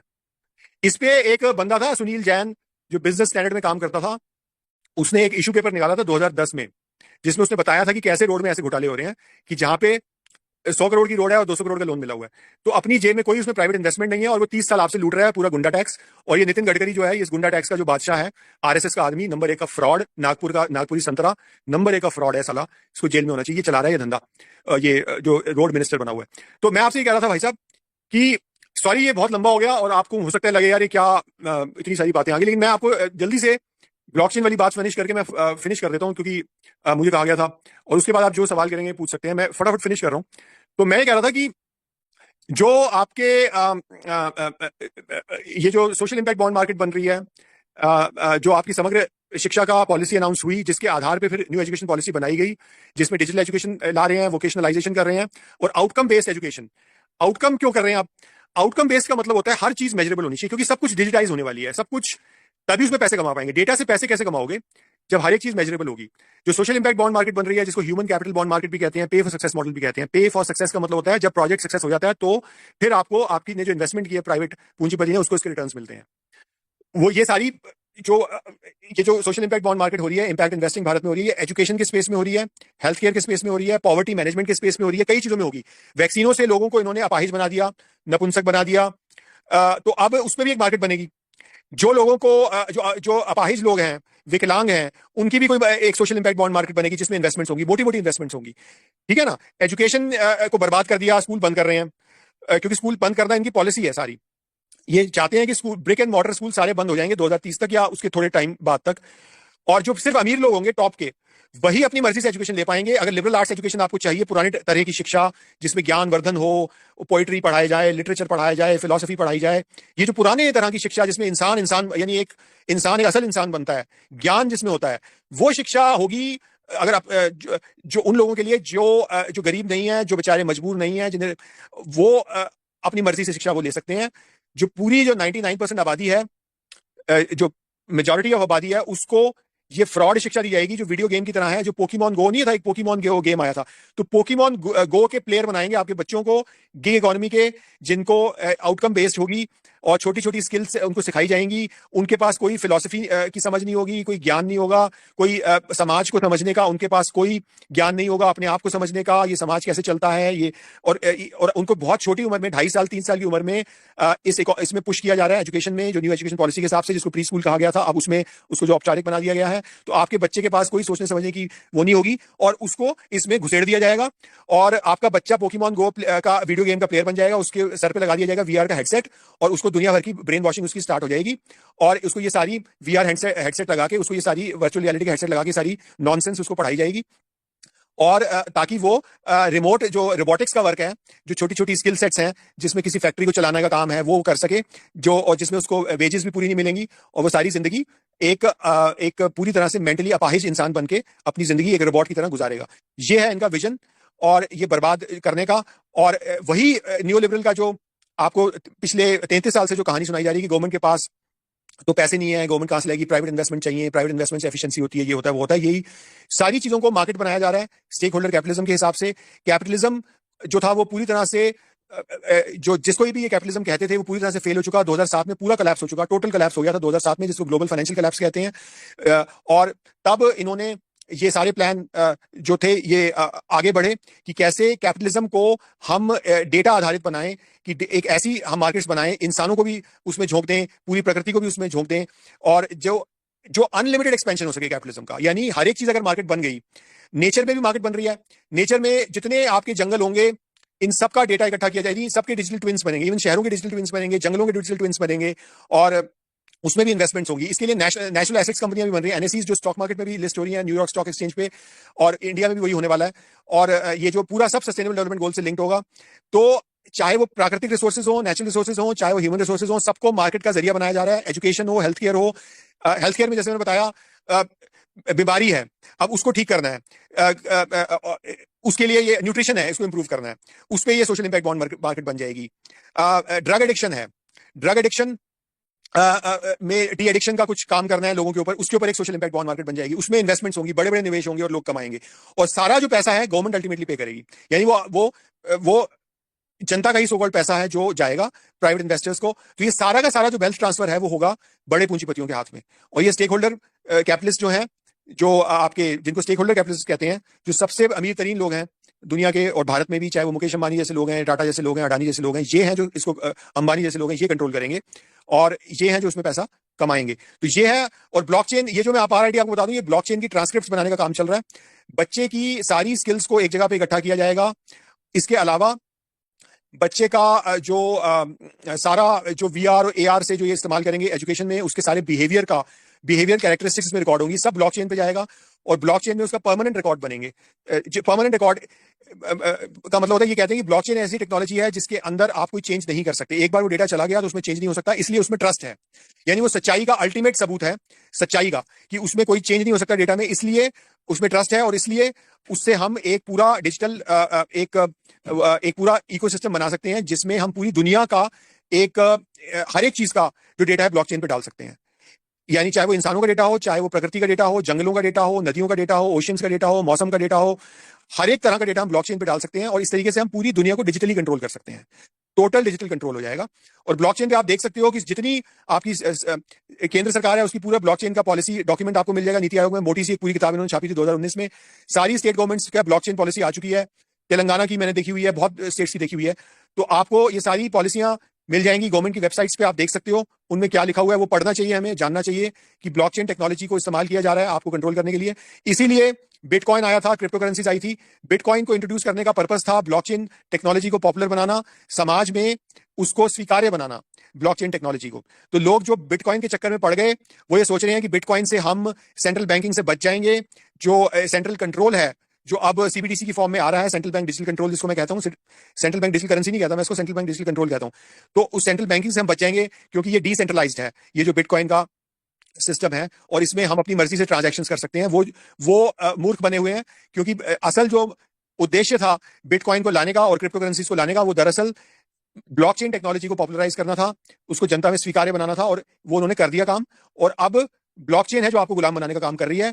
ब्लॉकचेन है जिसमें सारा डेटा, आपकी यूनिवर्सल आईडी जो है आधार की, जिसमें सारा डेटा आपसे लिंक, सारा डेटा आपका लिंक किया जा रहा है, एक जगह पे इकट्ठा किया जा रहा है। अपार का डेटा भी अल्टीमेटली इसी में जाएगा, आधार में। और ये अपार भी एक टेम्परेरी या फैमिली आईडीज भी वो हैं। असल में ये सब कुछ एक यूनिवर्सल डिजिटल आईडी में होगा और सब कुछ ब्लॉकचेन में जाएगा आपका डेटा। और ब्लॉकचेन का मतलब है आपका डेटा फिर आपको कंट्रोल करने के लिए इस्तेमाल होगा, और इसमें स्मार्ट कॉन्ट्रैक्ट्स होंगे। स्मार्ट कॉन्ट्रैक्ट का मतलब यह है कि अल्टीमेटली सारी चीजें ऑटोमेट हो जाएंगी, सब कुछ एआई के एल्गोरिदम से चलेंगी, आर्टिफिशियल इंटेलिजेंस के एल्गोरिदम से चलेंगी। यानी जैसे आपके बच्चा अगर एजुकेशनली किसी चीज में पाया गया कि वो बैकवर्ड है, मान लिया मैथ्स की स्किल्स में, तो स्मार्ट कॉन्ट्रैक्ट से वो अपने आप किसी न किसी सोशल इंपैक्ट बॉन्ड में उसको एनरोल कर लिया जाएगा ऑटोमेटिकली, यानी, और उसको कंसेंट माना जाएगा आपका। तो स्मार्ट कॉन्ट्रैक्ट का मतलब यह है कि ये सारी चीजें ऑटोमेट हो जाएंगी, उसमें फिर बार बार कंसेंट नहीं मांगा जाएगा। अगर आपके बच्चे का मैट्रिक्स में, आउटकम्स में उसका लेवल नीचे आ रहा है, तो वो अपने आप किसी न किसी सोशल इंपैक्ट बॉन्ड मार्केट के अंदर एनरोल हो जाएगा, और फिर किसी प्राइवेट इन्वेस्टर के हत्थे चढ़ेगा वो, और फिर वो उस पर जो भी कार्यक्रम अपना चलाएंगे, यानी उन बच्चों में वो शामिल हो जाएगा जो एजुकेशनली बैकवर्ड माने जा रहे हैं, मैथ्स की स्किल्स में या साइंस की स्किल्स में वगैरह वगैरह। और फिर वो प्रोजेक्ट चलेगा और उसमें इन्वेस्टमेंट्स होंगी और उसमें वो सब अपना पैसा कमाएंगे। तो ये आपके बच्चे की सारी स्किल्स, सारे क्रेडेंशियल, सारे क्रेडिट्स इकट्ठा करना, उसके बिहेवियरल डेटा को इकट्ठा करना। बिहेवियरल डेटा सारा इकट्ठा किया जाएगा, क्योंकि एआर, ये जो वीआर है, वर्चुअल रियलिटी और ऑगमेंटेड रियलिटी, इसका काम ही है कि आपके बच्चे का बिहेवियरल डेटा को इकट्ठा करना, और बिहेवियरल डेटा को इकट्ठा करके उसको कंट्रोल करना। ठीक है, उसको पूरी तरह से कंट्रोल करना, यानी कंप्लायंस उसको सिखाई जाएगी।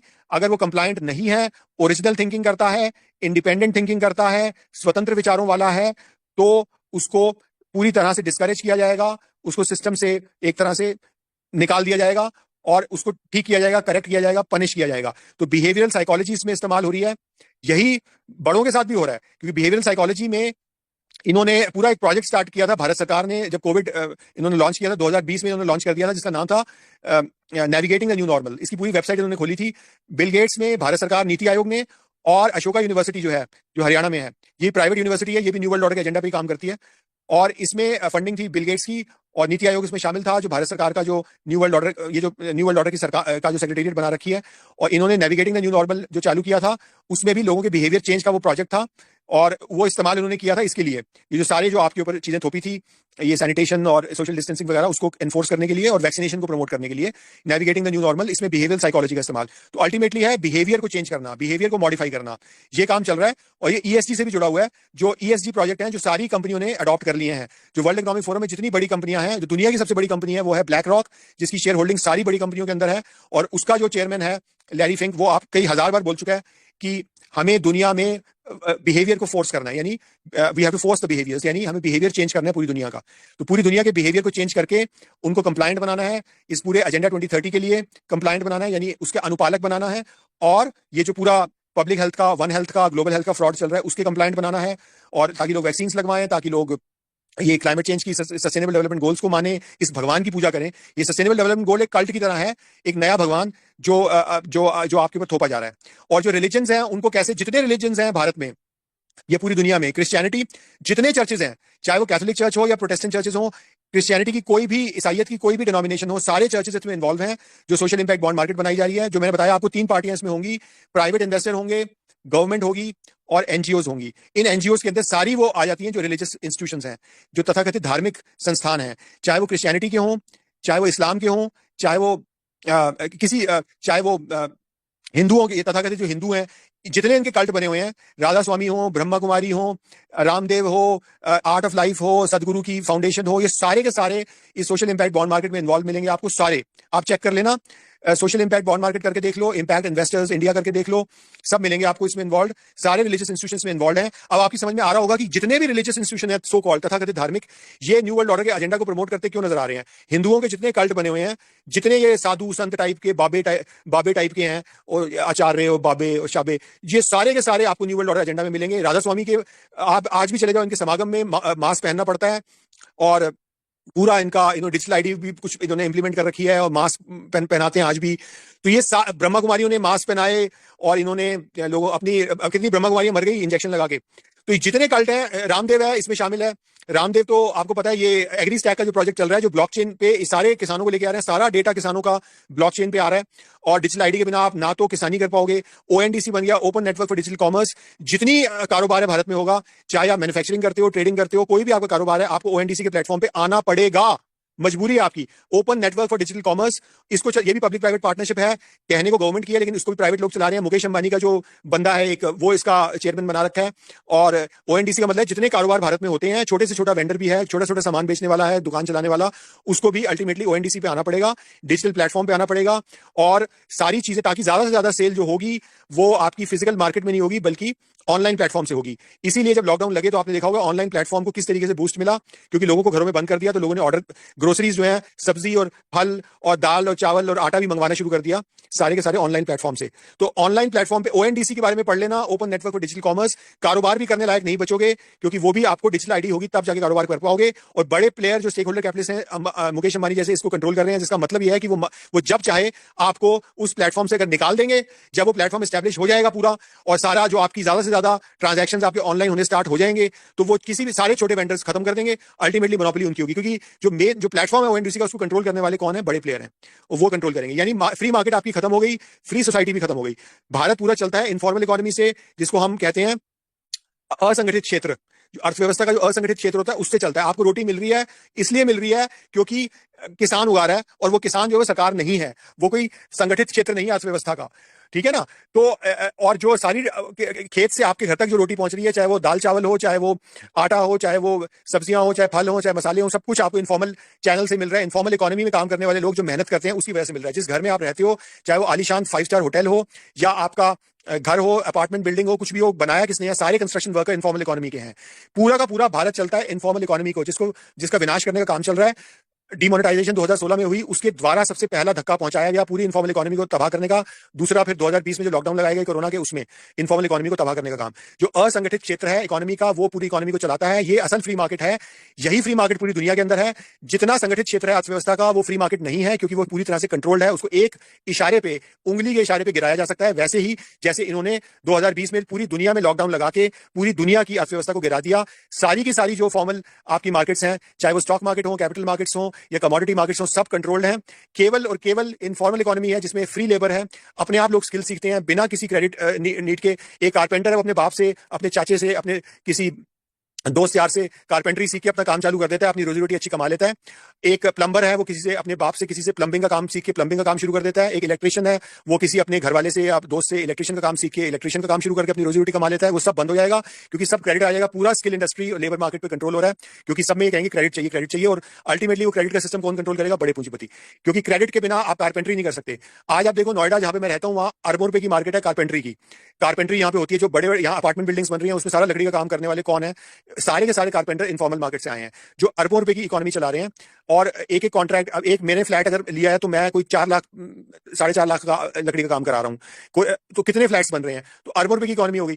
अब उस कारपेंटर से कहा जाएगा कि भाई, जो नई इन्होंने स्किल का पूरा नेशनल स्किल डेवलपमेंट कॉर्पोरेशन बनाई है, और स्किलिंग सेंटर बना दिए पूरे भारत के अंदर, हर एक डिस्ट्रिक्ट में बन गए हैं, तो 600 डिस्ट्रिक्ट है, सारी कंट्रोल कर रहे हैं। तो ये कहेंगे कि आप कारपेंट्री तुम कर नहीं सकते जब तक तुम्हारे पे क्रेडिट नहीं होंगे। क्रेडिट आपको अर्न करने पड़ेंगे। वो देने वाले कौन है? ये बड़ी कंपनी है, नेशनल स्किल डेवलपमेंट कॉर्पोरेशन में सारी बड़ी कंपनियां बैठी हैं। ये अपने, इनको कारपेंट्री का धेला कुछ नहीं पता, और ये स्किल सेंटर चला रहे हैं। जबकि असल कारपेंट्री का काम इनफॉर्मल इकोनॉमी में है, जो ट्रेडिशनली लोग सीखते हैं, अपने बाप दादा से सीखते हैं और फिर करते हैं। और वही सबसे नफीस काम करते हैं, सबसे अच्छा काम करते हैं, सबसे बढ़िया काम करते हैं, सबसे स्किलफुल जो कारपेंटर आपको वहां से मिलेंगे। तो अब उसको कहा जाएगा कारपेंटर को कि भाई तुझे क्रेडिट चाहिए। वो बेचारे को डिजिटल अपना प्लेटफॉर्म बनाना पड़ेगा, क्रेडिट कहीं से अर्न करने पड़ेंगे, तब जाके वो कर पाएगा। तो और वो जब चाहे किसी को प्लेटफॉर्म से निकाल सकते हैं। अल्टीमेटली वो गुलामी किसकी करेगा? बड़ी कंपनियों की। क्योंकि वो उसकी स्किल को कभी भी वो उसकी स्किल वो उससे क्रेडिट छीने जा सकते हैं। तो उसको उस बड़ी कंपनी को आज वो फ्री मार्केट के अंदर ऑपरेट कर रहा है, वो अपना उसने काम सीखा किसी कॉन्ट्रैक्टर के अंदर, अभी वो अपना काम शुरू करके पैसे कमा सकता है, ठीक है ना, अपना परिवार पाल सकता है। अब उसको क्रेडिट अर्न करने पड़ेंगे, किसी बड़ी कंपनी के से क्रेडिट लेने पड़ेंगे, तब जाके वो काम कर सकता है, वरना उसको काम करने की इजाजत नहीं होगी, उसको वो काम करने का जो परमिट ही नहीं मिलेगा। तो ये इनफॉर्मल इकोनॉमी को पूरी तरह से खत्म करेंगे। ONDC, open network digital commerce भी यही कर रहा है। किसी भी तरह का काम आप करते हो, कारोबार करते हो, वो आप नहीं कर पाओगे।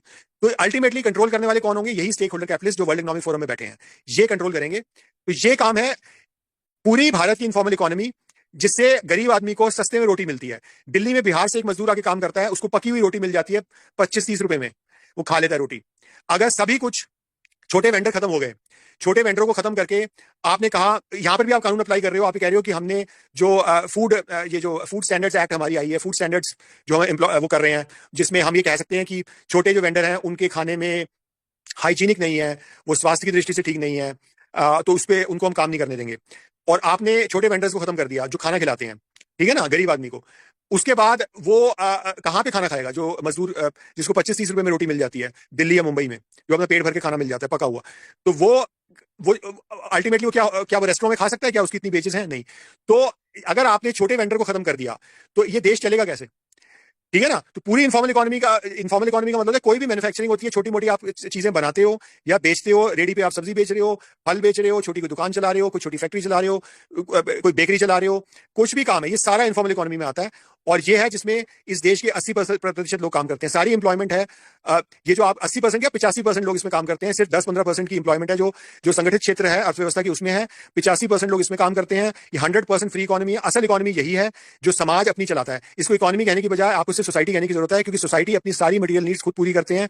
किसान सरकार नहीं है, जितनी चीजें हमें जरूरत, कपड़ा बनाने वाला सरकार नहीं है, सारी स्किल्स मटेरियल नीड्स हमारी समाज खुद पूरी करता है। सरकार पूरी नहीं करती, बड़ी कंपनियां पूरी नहीं करती, ये खुद हम पूरी करते हैं। और उसको खत्म करने का काम चल रहा है, और वो खत्म हो जाएगी अगर इन्होंने पूरा सीबीडीसी वगैरह इंप्लीमेंट कर दिया। सेंट्रल बैंक डिजिटल कंट्रोल जिसको मैं कहता हूं, वो इंप्लीमेंट हो गया, क्योंकि वो प्रोग्रामेबल है, उसमें वो वाउचर सिस्टम है, उसमें ये आपके बिहेवियर के हिसाब से आपका वो बंद कर सकते हैं।